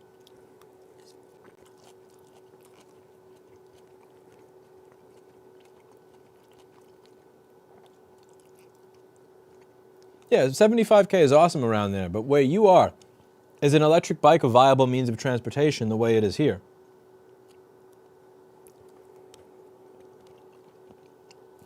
So when I travel the US and I find more affordable areas, lots of the affordable places, an electric bicycle is not a viable option.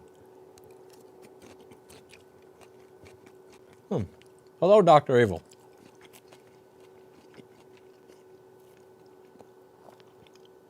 I'm eating a steak salad and turkey meatballs from MMG.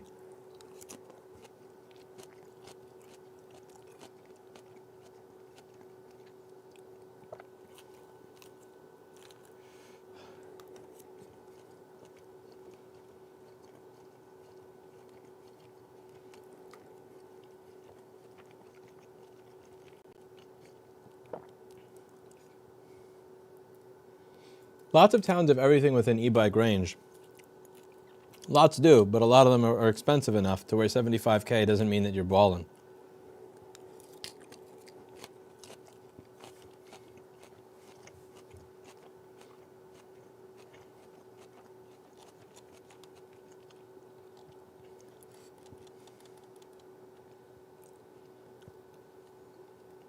U.S. economic. I kind of feel like rage reading the New York Times.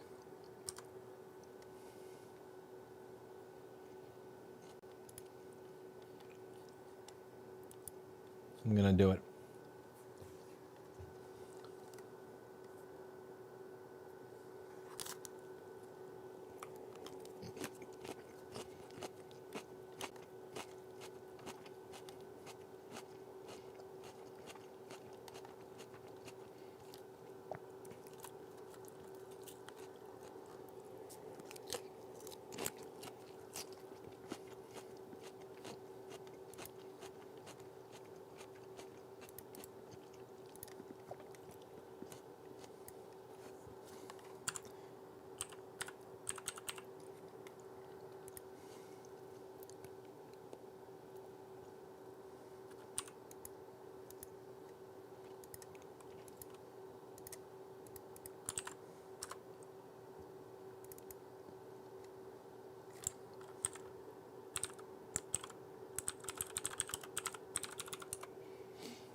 And just like that, the paywall is gone.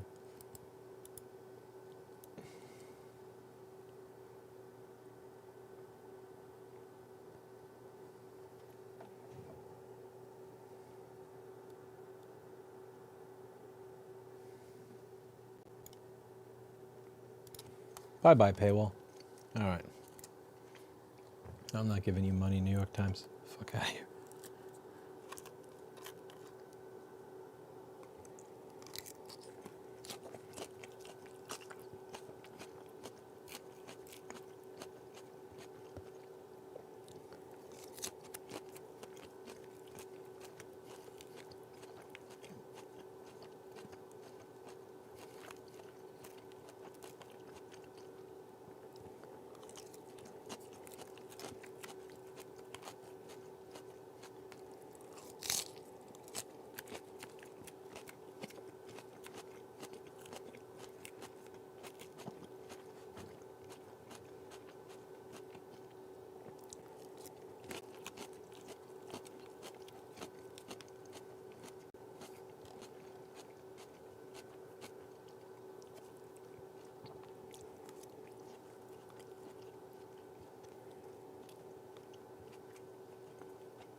Hi, what did you spend on tuition?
I went to pre-K, but it was like a 2-star babysitting service at best when I went to pre-K, and I got in trouble all the time because I was bored as hell.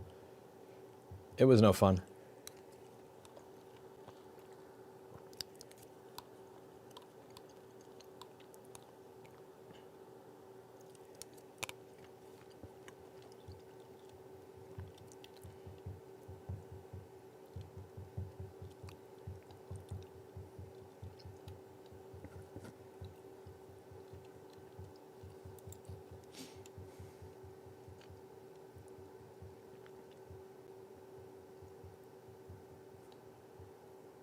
Oh dear God.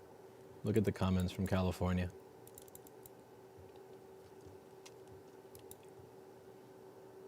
Oh dear jeez.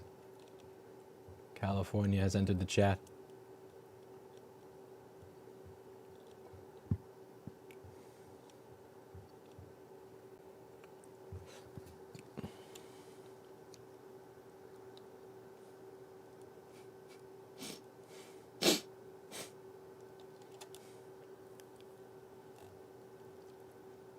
Okay, this one I actually agree with. This I actually agree with. This one over here is... I mean, this part is actually true.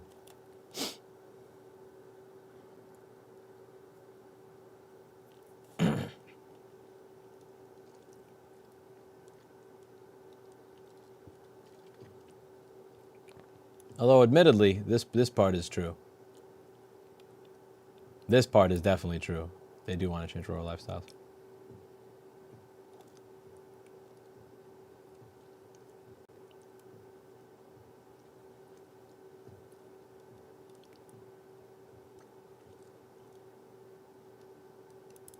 Bro. Bro. That's a BRUH moment with this comment.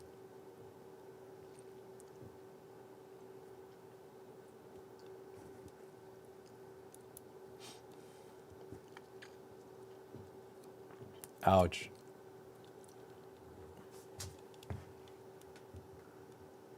Oh, suck my balls. Oh, just suck my... Okay. Time to actually get to what I was doing, which is fixing the board. Let me just throw away my food.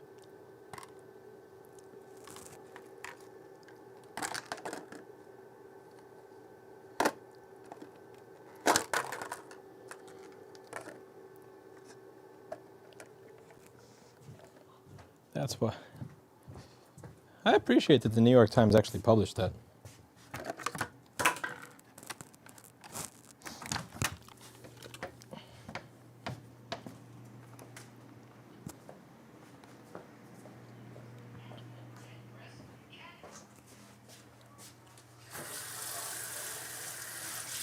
Kitty cat. Kitty cat.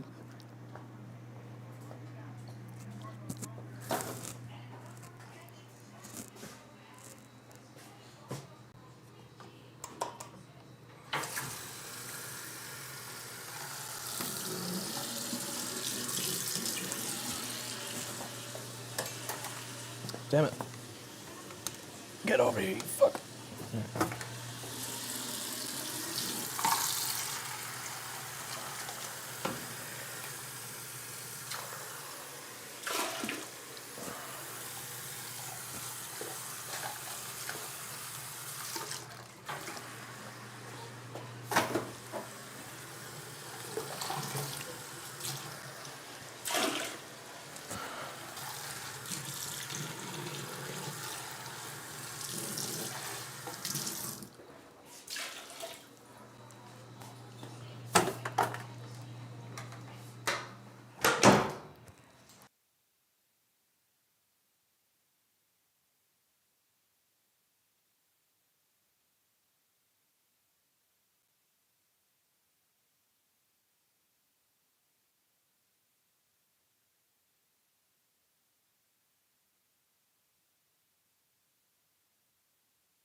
Did you see that Chris Cuomo got fired?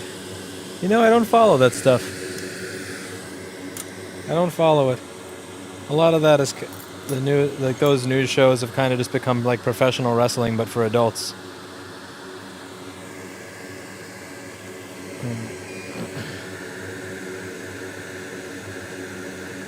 Does it really matter? I mean, those like the Cuomos are beyond rich. They are beyond rich. It doesn't matter if you get fired as the governor, fired as an anchor. Like, none of that matters.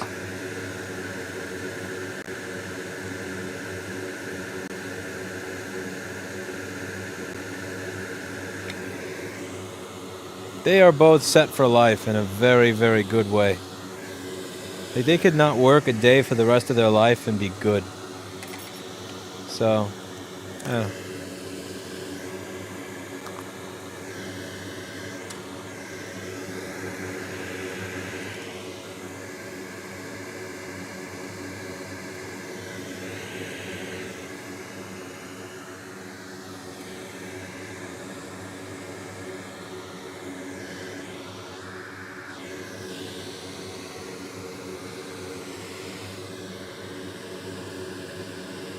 Incorrect, streamer not funny. You should rename yourself to streamer not accurate. Okay.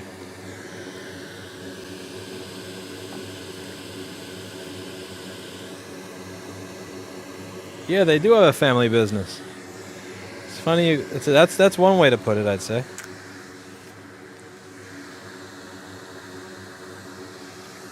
I don't know. I can't say I wouldn't do the same thing for my own brother if it was... Actually, no, it's hard for me to tell, because I don't have a brother or a sister.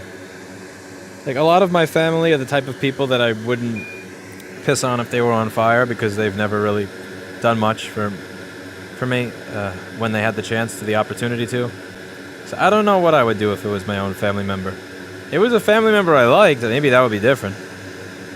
There are lots of things that I do that would probably be improper for the people that I care about, to protect them. It's just most of the people, when I say people that I care about, family is not real. Most family, I should say. I like my dad. My stepmom's nice. Like the rest of them, yeah, I couldn't really care at all. Thank you, Sinocoat. Like, if we're being honest here, if you believed that your brother was getting railroaded for a political reason, and you were watching it happen, and you were in a position of power, would you do something about it? Even if it meant that you were being unprofessional, you were fucking up your job, everything else, would you not try to do something to help? This is assuming that you like your brother, that you believe your brother, that you think they're a good person and they care about you.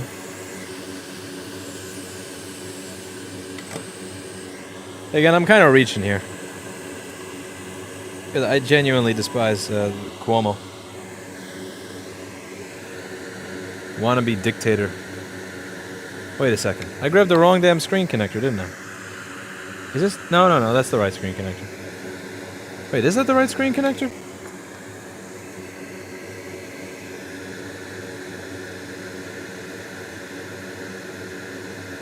Yeah, that's the right screen connector. I'm just losing my mind.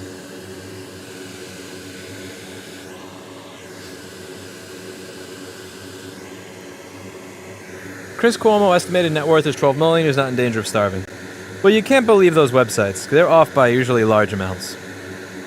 Like, most of those net worth estimate websites have me parked at $2 million now. Yep, $2 million. So let's say that he's worth like closer to like $2 or $3 million. I think Cuomo got a $5 million book deal though. So again, he's set. He's good. I don't know about Chris Cuomo. I do know that Andrew Cuomo does not have very much to worry about.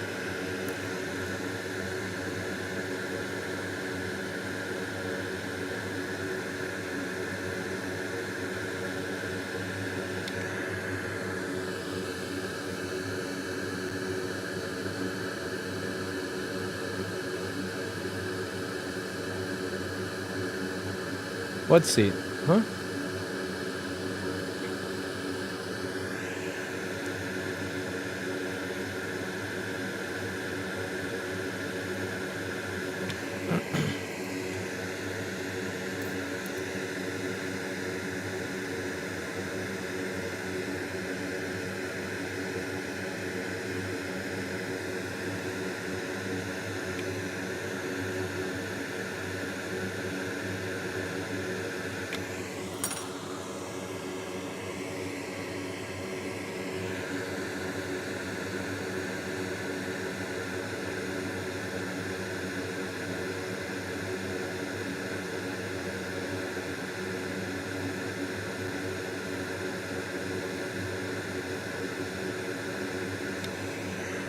You want to use a very minimal amount of solder on the front because if it goes around too much, then you won't be able to fit the latch for the display cable over. So barely enough is what you want.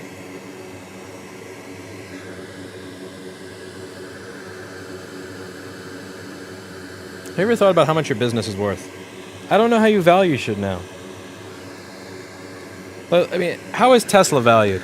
Well, if we assume that you're going to continue making the amount of money you make now for the next 100 years, like it's, you know, it's bullshit. Like, I don't know how businesses are actually valued because people are insane. I would say my business is probably worth about 200,000 to 300,000 bucks. But even that's pushing it because if somebody bought this business, everybody would leave. By the way, notice here that there's a cap that's missing. We're going to fill that in. Probably knocked off by the same action that broke the screen cable. I would say I would give my business probably 200, maybe 300K. EM, you're a little late to the party here.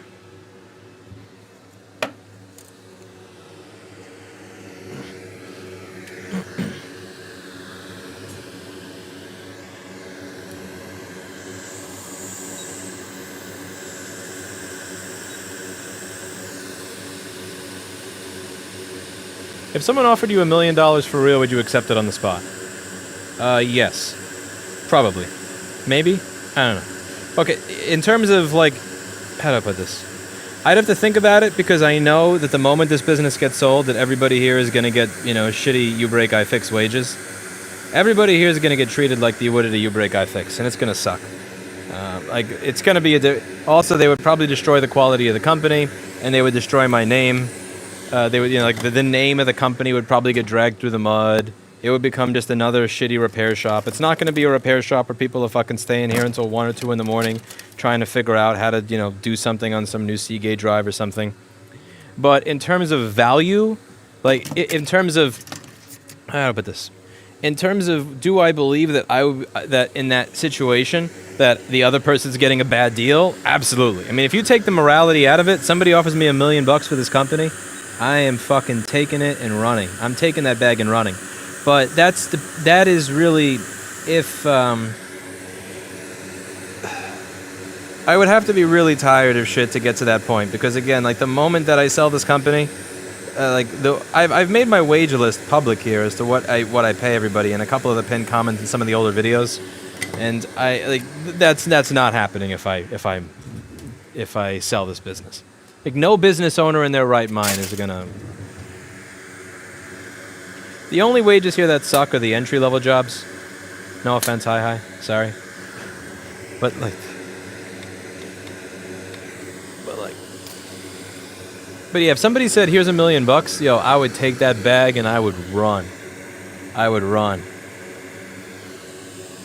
Not even think about it.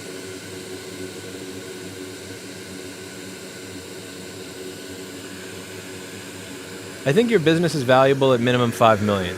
Based on what? Like, this is the thing that's crazy about valuation of companies nowadays. Like, this is the thing that drives me nuts about shit like the valuation of Tesla. When you look at their net profit, when you look at the growth and their net profit, you look at their valuation. It makes no fucking sense at all. It makes negative sense. One sec, I gotta get a screen to try this with. I gotta get a screen to try this with. But... I can't use the screen that's built into it. Like, like just the fact that people would guess what this place is worth without having a fucking clue of any of the numbers is what makes me laugh.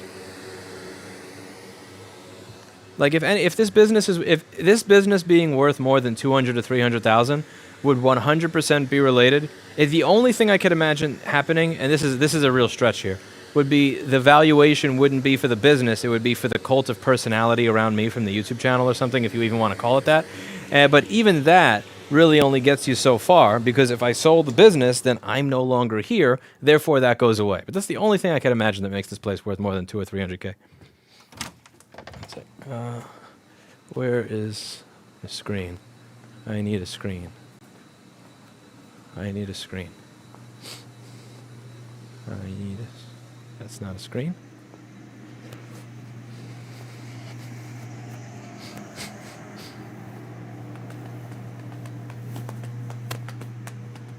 Where do I find a test screen? I need a test screen. Give me an A1502 2015 tester screen. Oh, Jesus Christ.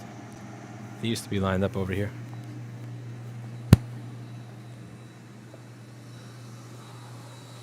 A1502 2015 test screen? You didn't see this. Oh, I know everything that's in there. I didn't know about the Chips Ahoy.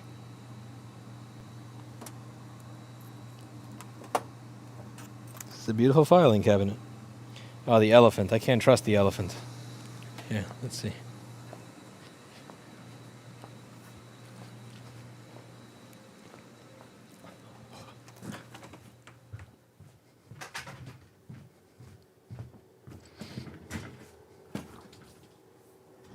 The skills of your employees are worth a lot more than that. Yeah, but the employees will leave the moment I sell the company. That's not... See, the moment that I sell this business, the moment that this business sells, like literally the second it sells, they will see the writing on the wall. I'm going to make $15 an hour for doing motherboard repair. And then they are going to run away and leave. Or, because like I know what most in this industry, like I know what a lot of people pay in this industry, and I know what a lot of the places pay. I see it on the Facebook groups from time to time, and it's like, dude, nobody here is going to work for that. And the only way that this company is going to be worth more is if you pay everybody else shit so that you can, you know what, I am a noob here. I forgot how to, what if Apple offered to buy you out? Assuming it's not, even if it's not in writing, they'd probably shut the business down right after. See, Apple, I think I would have to charge a little bit of a premium. I don't know. I got to think about that, honestly. I think I would suffer from a lack of sense of purpose in life, and I would need enough money to not care about the fact that, like, it'd have to be a good amount of money. Because if I'm going to sell out, if I were to sell out, it would have to be for a decent amount of money, I think. It would have to be for an amount of money where I could genuinely live with myself. Or just forget about it, because I'd be drowning myself in hookers and blow. From now until I die.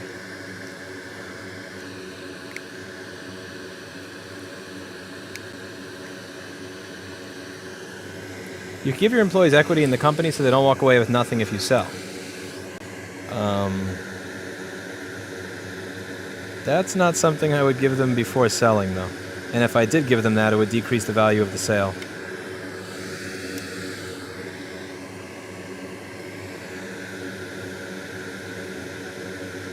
I don't know. If Apple were to buy me out, I would have to know that I sold out to Apple. I think it'd have to be a little bit higher. It would have to be, it wouldn't just be like something like the value of the business. It would have to be an amount that allows me to live with myself after making a decision that makes it very hard to live with myself. Yeah, at least 10 million.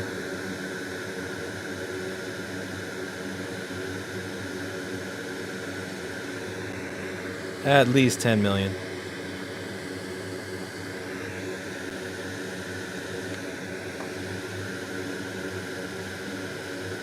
I think my answer would have been different, like even 2 or 3 or 4 years ago. I think 3 years ago I wouldn't give this answer. I wouldn't say it has to be a certain amount. I think like a few years ago I would have said no, not even if they offered $1 billion. Something changed over the past few years.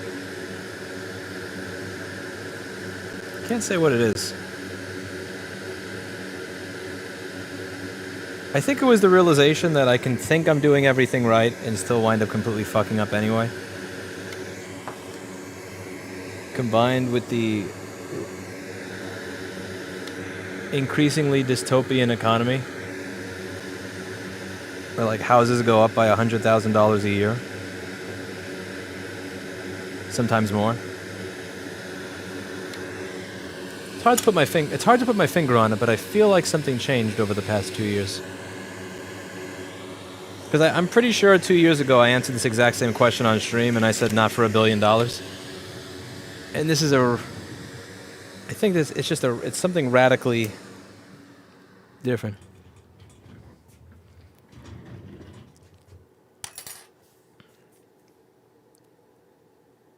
Would you rather have $1 million to sell your business or $1 million for right to repair? If I sold my business for $1 million, then I could use the $1 million for right to repair if I wanted to. I don't know. I don't find that to be a sane choice. That choice doesn't make sense to me. Okay, the latch goes over fine. See if we get a picture.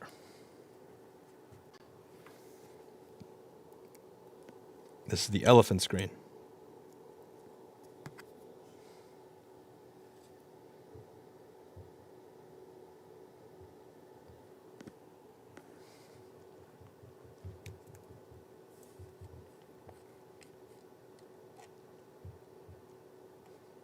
Can you do this and make a decent living without hiring employees and buying a space? Like do it in your home full time?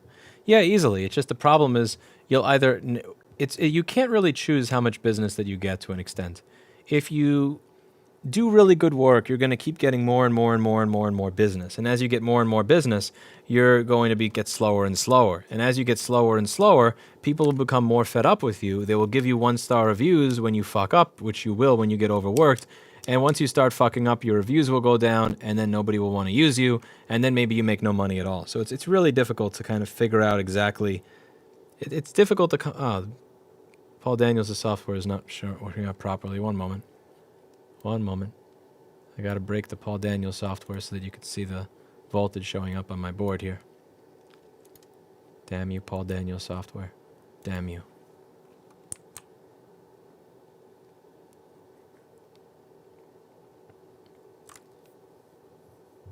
Right repair donation was open some time ago. What about now?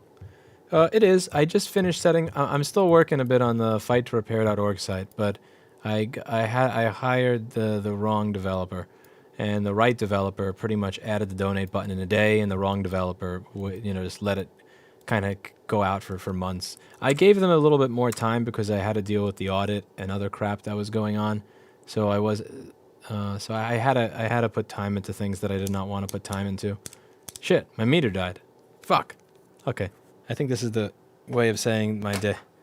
That's it for board repair. My battery on my meter died, but you don't need the battery because you can see that I have a light on the screen. Now I just have to address the liquid damage that was there earlier. And we're good.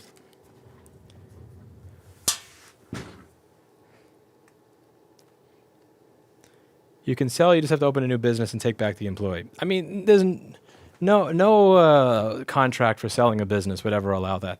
It would be one thing if it was a different type of business, but this is, or if it was a different scenario. But this scenario is specifically where I'm, like, if there's a cult of personality around it, then you have to remove that as a possibility.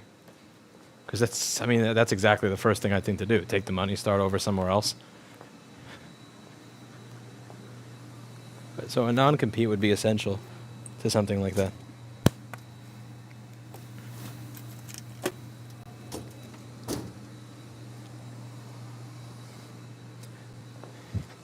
I wouldn't blame them for making me sign a non-compete. I mean, if somebody's paying $1 million for a business that's worth maybe $200,000 or $300,000 at best, then at the very least they're going to secure themselves by making sure that you can't immediately just turn around and put them out of business right after.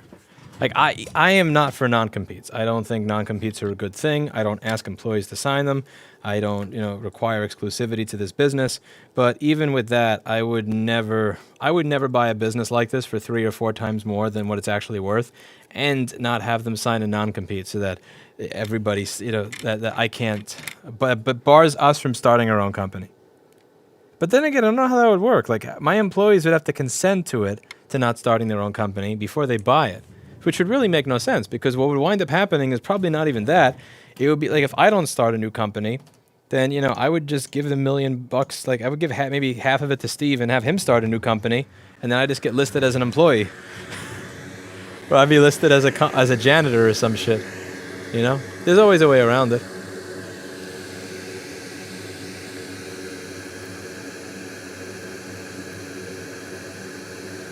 When you get more and more business, just increase the price more and more. That works, but eventually it'll backfire. Okay, so let's clean up this little corroded area over here. Audit is not finished. That's probably going to be another 6 months or so.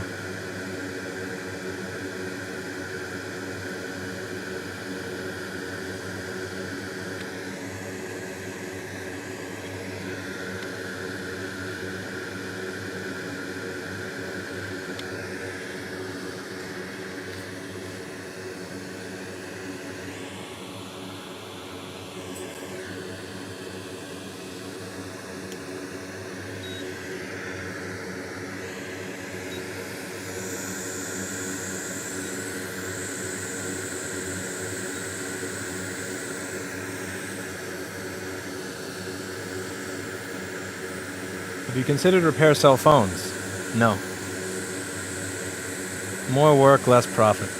Data recovery. I like data recovery. Data recovery on cell phones, sure.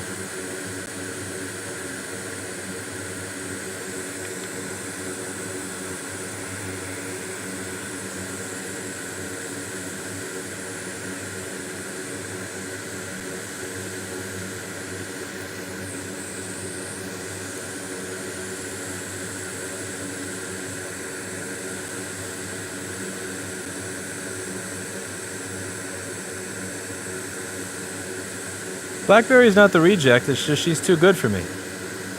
I'd love to feature her in a video, but she never shows up on the damn screen. She never jumps up on the chair with me. I wish she did.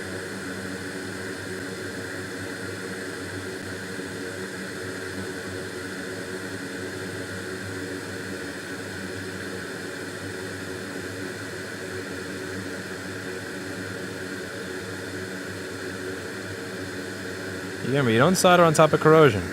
You just gently scrape. And you don't scrape with the $50 soldering iron tip, you scrape with the tool that's meant for it. Or in other words, do as I say and not as I do. See, I can do that because I'm the one that's going to have to pay to replace the damn soldering iron tip.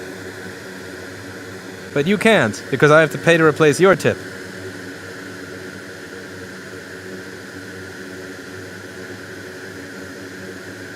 Scrape. When you put a good amount of flux in the board so that when you do your scraping with a little bit of solder on the end, the junk winds up getting sucked up into this big solder blob that's on there, and then you throw the solder blob away and the dirt goes away with it. BlackBerry doesn't mess with me when I'm working because she is considerate. That is correct. My little BlackBerry loves me.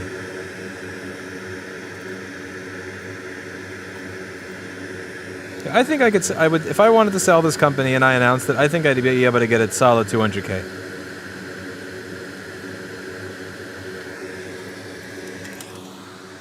I've never asked though, so I don't really know.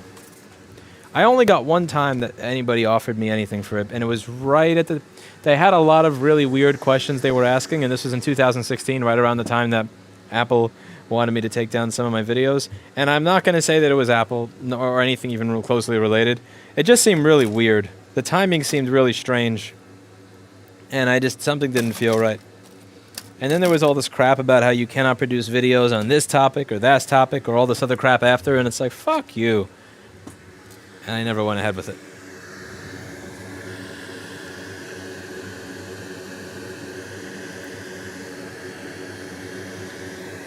At-will employment, yes. God bless at-will employment. The ability to fire somebody the moment that they stop doing what they're supposed to do is a beautiful thing. It really is. Because you'll experience it, where you have somebody that, like, for years did good work, you regularly give them raises, you regularly speak with them and everything else, and at some point, they just stop doing their job entirely. And you ask them, what's up? What can I do? Is there anything I could do to help you help make your life easier? Blah, blah, blah. And they just show up and they legitimately do nothing at all. And oh my God, how much hell it would be if I could not let someone go when they do that. That's insane. Like, the idea that you actually have to keep paying somebody even if they're not doing work is fucking crazy to me. That's crazy. Like, I could barely afford to run a proper company as is, with good people. Much less with people that suck.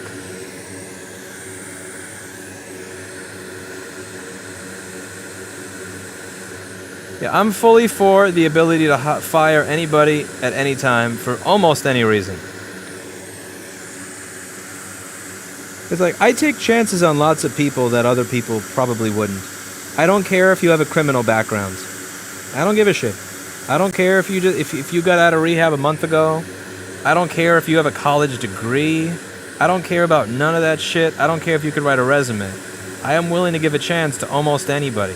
However, the flip side of being willing to give a chance to almost anybody is that you have to be willing to toss out lots of people that are not able to do something. So I'm willing to give a chance to lots of different people with lots of different, very varied pasts and backgrounds and weirdness associated with them. But I need to be able to let you go the moment I realize this shit ain't working, and not have to, be forced to keep you on because of some law for the next 6 months or a year or 2 years, and wind up paying you, an additional $30,000 or $60,000 or $80,000. Because if that happens, then there's no way in hell I'm going to have the policies that I have right now, where I'm willing to try out all different types of people to see who fits. I would wind up being much more selective. Yeah, you need a degree. Oh, well, why was there this 2-month gap in your resume? Oh yeah, I'm not hiring you. Because that's the other thing. Like, when people notice gaps in your resume and are confused about it, or what they're thinking is you may have quit a job, or you may have been fired from a job for whatever reason. We don't want to be associated with that. I don't give a fuck what the history was with your last company. I don't care. We're starting from scratch here, and I believe that we're starting from scratch here. But if there's anything that requires that I keep you, if you suck, then you bet your ass that I'm giving a lot less people chances. Lewis will fire you for being taller than 6 foot. Not maybe true sometimes. No, everybody here is taller than me.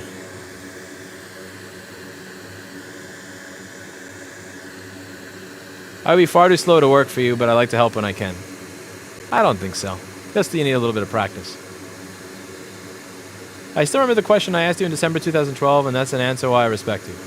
I don't remember what you asked in December 2012, Vladimir. I don't know the question we were talking about. Is firing people awkward? Yes. The first time you fire someone, you feel like you want to throw up. The second time you fire someone, you feel bad.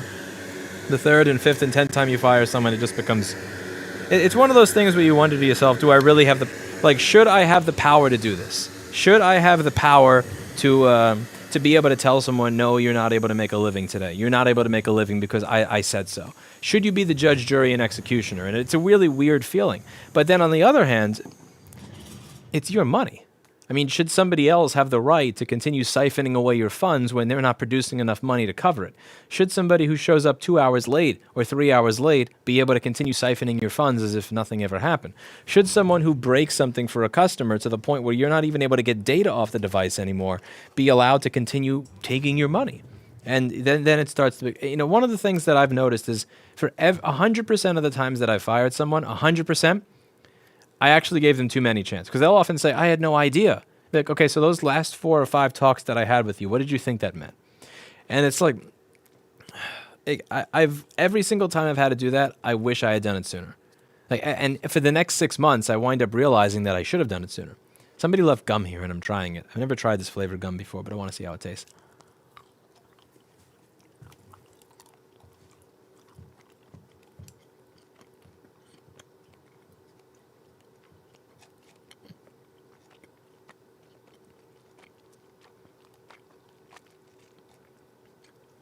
Except maybe Sunny. Would you hire people with disabilities? It depends on the disability. But I mean, if you're blind, maybe you could do customers. There are certain jobs that I would be... A good question.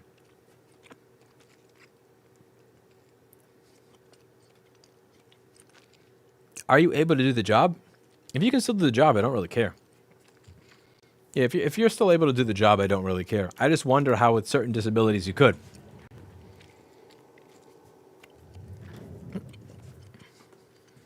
Like, if you're blind, I don't know how you do board repair.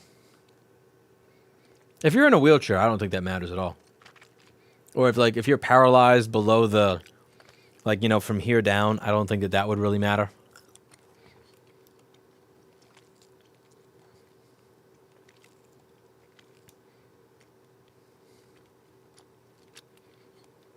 How many times do you fire employees? At least 15 or 20 times. There's going to be a long line of people to piss on my grave when I die.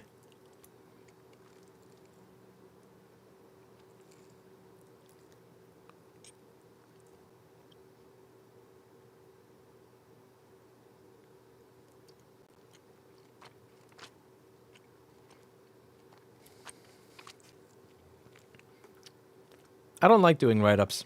I honestly hate it. I don't do them. The idea with write-ups is that write-ups is kind of like sending somebody to their room, you know? Write-ups is kind of like I'm sending you to your room. And here's the way I see it. You can tell me if you think this is fucked up. Most expensive data recovery job you've ever done. Probably 2,000. I think around 2,000. Probably a head swap for a drive that was really rare, or it was one of the newest MacBook Pros where it needed a CPU and a PCH replaced to get the data. Let me think it. How do I put this? Okay, you guys tell me if I'm being unfair here, because I have not been an employee of a business since like 2009 or 8. I'm trying to figure out the way to phrase this so I don't come off as too much of an asshole. Rather than give you the you break I fix wage for a job, I would rather pay 30 to 80% above the you break I fix wage but not have to babysit you. And the moment we get to the point where I have to give you a write-up because you were rude to a customer, or I have to give you a write-up because you harassed one of your coworkers, or I have to give you a write-up because you don't show up on time, I don't want to give, that's not what I'm paying for. If I was giving you $15 an hour or something, then fine. But if I'm going to pay you more, then the way I see it is I don't want to deal with write-ups. Like, it's you, if you're going to do the work, you do the work. If you want to do the work to the standard of a 15-year-old that works at KFC, then it's just like, go away. Like, I'm not dealing with that shit. Because if I was bargain basement hunting, I would, but I don't do write-ups. Like, I'll have a conversation with somebody, and that's that. Now, if you mess up in a board repair, fine. We all fuck up when we do board repairs. Or if you say the wrong thing on the phone once, or even twice, listen, we're all going to fuck up from time to time. But if you do the type of stuff that's typically like write-upable material, you harass somebody, you cursed at somebody, you don't show up to work on time, blah, blah, blah, it's like, get out of here. A donor board, which may have been thrown away because it doesn't have working RAM. No, seriously, a donor board, which may have been thrown away because it doesn't have working RAM.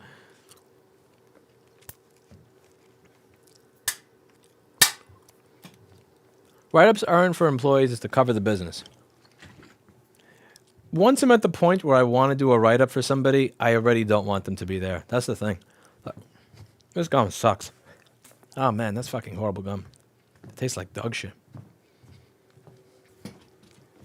I think once I'm at the point where I actually want to do a write-up for somebody, write-ups protect you from discrimination lawsuits. Yeah, that's the sad thing. So as I become a bigger company, I'm going to have to worry about stuff like that, which is one of the reasons that I honestly don't want to become a bigger company.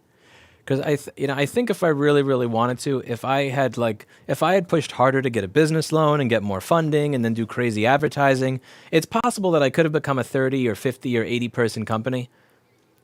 But I kind of chose to stay small, and I just don't see it as being. If I became a company that was that large, I'd probably have to start doing stuff like write-ups. But I think I've made a conscious decision to not run a company where I don't have to deal with that shit.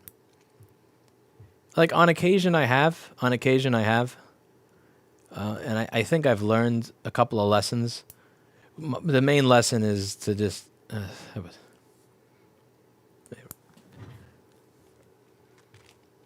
Would you ever want that many? Not really, because one of the things I've noticed is as the business has gotten larger, the profitability has not really scaled along with it getting larger. It's just become more of a pain in the ass. And I noticed, I got to the point last year where I was at a point where I had 15 people and I was having problems. And I looked at the profit margins as a result of having 15 people versus like 8 to 10. And I'm just thinking, what am I doing?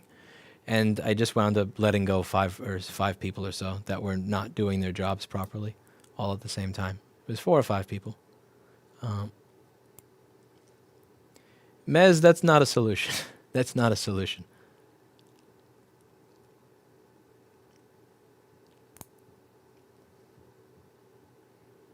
I'm in Texas, and the only time we had to write anyone up was when we fired them.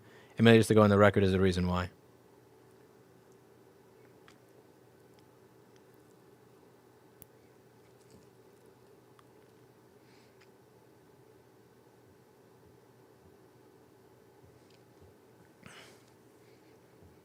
I also have an incentive to stay under 15 employees because in the last few years, there was this law put into place where if I have 15 employees or more, I need to send them to sexual harassment training and I need to come up with a PowerPoint presentation that teaches them on how to not be sexual harassers. And I need to pay them for the time that they spend going through that program, and I need to come up with that program. So we've always had a joke here that the moment we get to 15 employees, we have to fire somebody so that we never have to do that shit. I had one employee once that made a joke about wanting to F another employee in the ass within earshot of her, and we instantly fired him. Like, I can't come up with this law is so dumb. I can't come up with a PowerPoint presentation to explain that to you. If you made it to the age of 35 years old, you know that's wrong. You know that's wrong. You don't need me to educate you on that being wrong. You're being a piece of shit. That's why. And if you're being a piece of shit, then you need to go. It's not like I am going to, it's not but yeah, we've had a joke here, which is I cannot get to 15 employees or more because if I get to 15 or more, I hit that threshold. Luckily, I got the notification that was a law right before COVID happened. So as you can imagine, when COVID happened, a lot of stuff kind of went by the wayside and wasn't enforced to the way it was before. But now that the city's getting back into the like literally going door to door to find me because I don't have proof of buying a laptop that I never purchased, it's kind of important to care about that stuff. I get what they're going for because this happened right after Me Too. This happened right after Me Too, and I understand. They wanted to remove harassment in the workplace. And think about it. If you're a politician, you can say, since I got elected, we are going to enact laws that mean that there is going to be less Harvey Weinstein in the workplace. Like, it sounds good. It really does. It's just, as an employer, I can't give people training on how to not be harassers. Because, if I hired people that were 8 years old, 10 years old, 12 years old. If I ran a child labor camp, I could get it. With my disability, a heart condition limits my mobility. Can't walk that far without getting out of breath because of high heart rate. I mean, that's half of the people here. That's not the condition, but the not wanting to walk. But yeah, that wouldn't matter because what are you doing here most of your day? You literally walk from. Firstly, you don't even have to walk. You get in it. By the way, I'm the only one here that uses these shitty chairs. Paul and Chris and Steve have an Aeron chair. So you get a nice Aeron chair to sit in. But when you want to get equipment, you just do this. And watch, you can even do this. This is the most fun part. Ready? Whee! Isn't it great? You don't have to, you could do a good amount of your job here without even having to walk. But most of it is, I need to get a donor board or I need to get a chip. So what Paul's done is Paul has set up his desk with all of these little filing cabinets and all these different things so that he almost never has to get up to do his job. So if you have problems walking or getting up or you can't walk very far, I don't really care. I don't give a shit. And if you have to take breaks throughout your day because you have a condition, I've never timed lunch breaks or we don't have, the punch clock is used for punching in and out, but for lunch breaks, I don't really time people. Now, there was only one time that's ever been taken advantage of. There's one person that took advantage of it and took advantage of it horribly, but they were the wrong fit here for a bunch of other reasons anyway. But yeah, I mean, even if you have a disability, I imagine that even with most disabilities, you'd be able to do this. It's so much fun having a chair with wheels. And you can also do this sometimes.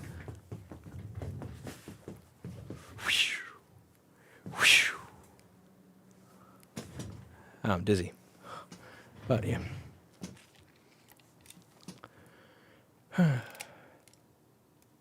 Looking at the recent stuff like Activision Blizzard clusterfuck, I can see why it's a cause for concern. And it is. Sexual harassment in the workplace is a real thing. It does happen. It is a cause for concern. The idea that you're going to come up with a PowerPoint presentation and you're going to send someone to a class, again, like, if you're a 35-year-old man, you know what the fuck harassment is. And you probably know when you're doing it. And if you don't know when you're doing it, you're either A, lying because you're on you're lying because you're being deposed and you're at risk of losing your company, or B, you didn't actually harass someone and they are filing a fake claim on you. Like, I think it's one or the other. Maybe I'm vastly wrong here, and it's possible. It's not something I've studied. But I don't believe that you can make it to 35 years old and, honest to God, have no idea what sexual harassment is. Like, I can fully believe that you're being a cunt and that you know you're being a cunt when you're harassing your female coworker. I could get that, but I don't... Like, the idea that I have the power to come up with a PowerPoint-like presentation that is going to fix harassment in the workplace, to me, is fucking hysterical. Like, when there's a 35-year-old employee of mine that says, I want to F this woman in the ass, when he's within earshot of her, he knows. Like, again, he's 35 years old. He knows what the fuck you can and cannot say at work. Like, if you didn't learn that from your mom, your dad, from school, from your teachers, from from anybody, then it's not a learning issue. It's not an education issue. It's just a being an asshole issue. And I can't fix people being an asshole.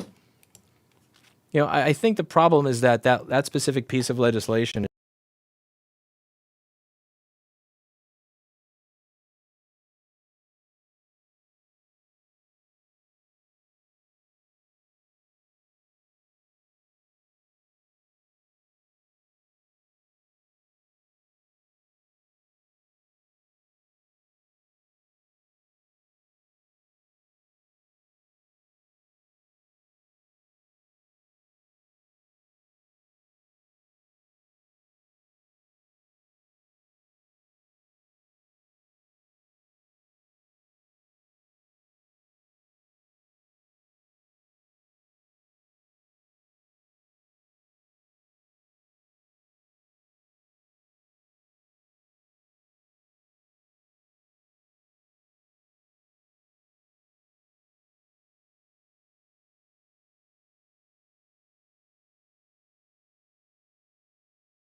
Jack.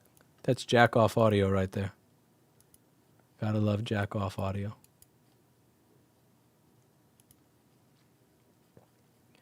All right. I think it's time for me to do my little bit of exercise and call it a day. My meter died. That machine works.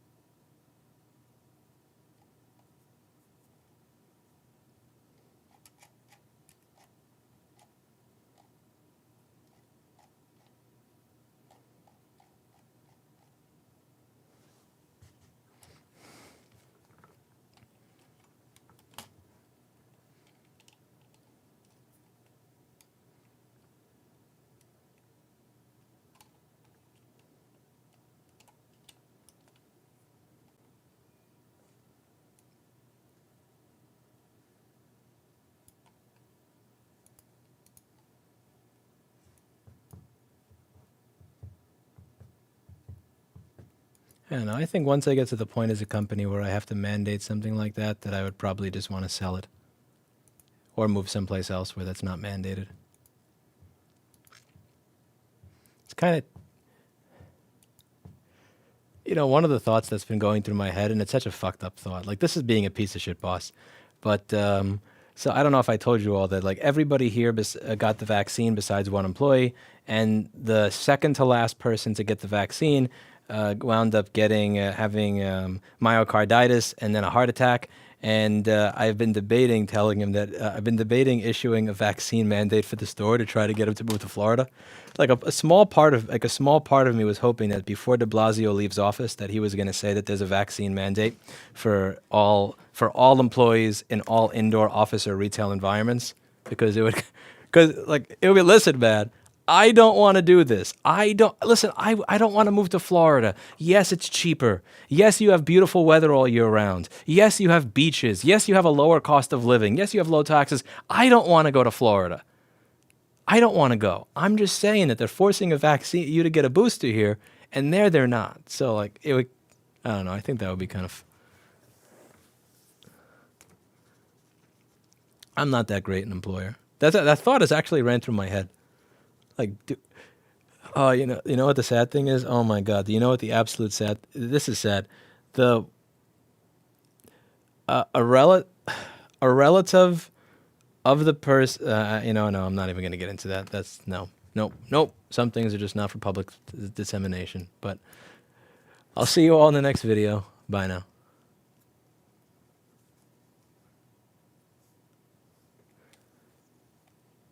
EM, please don't issue a vaccine mandate. It should be everyone's personal choice. It is. It is your personal choice to come to the Roster and Repair Group Inc. division in New Hampshire or Florida, where you can be free. But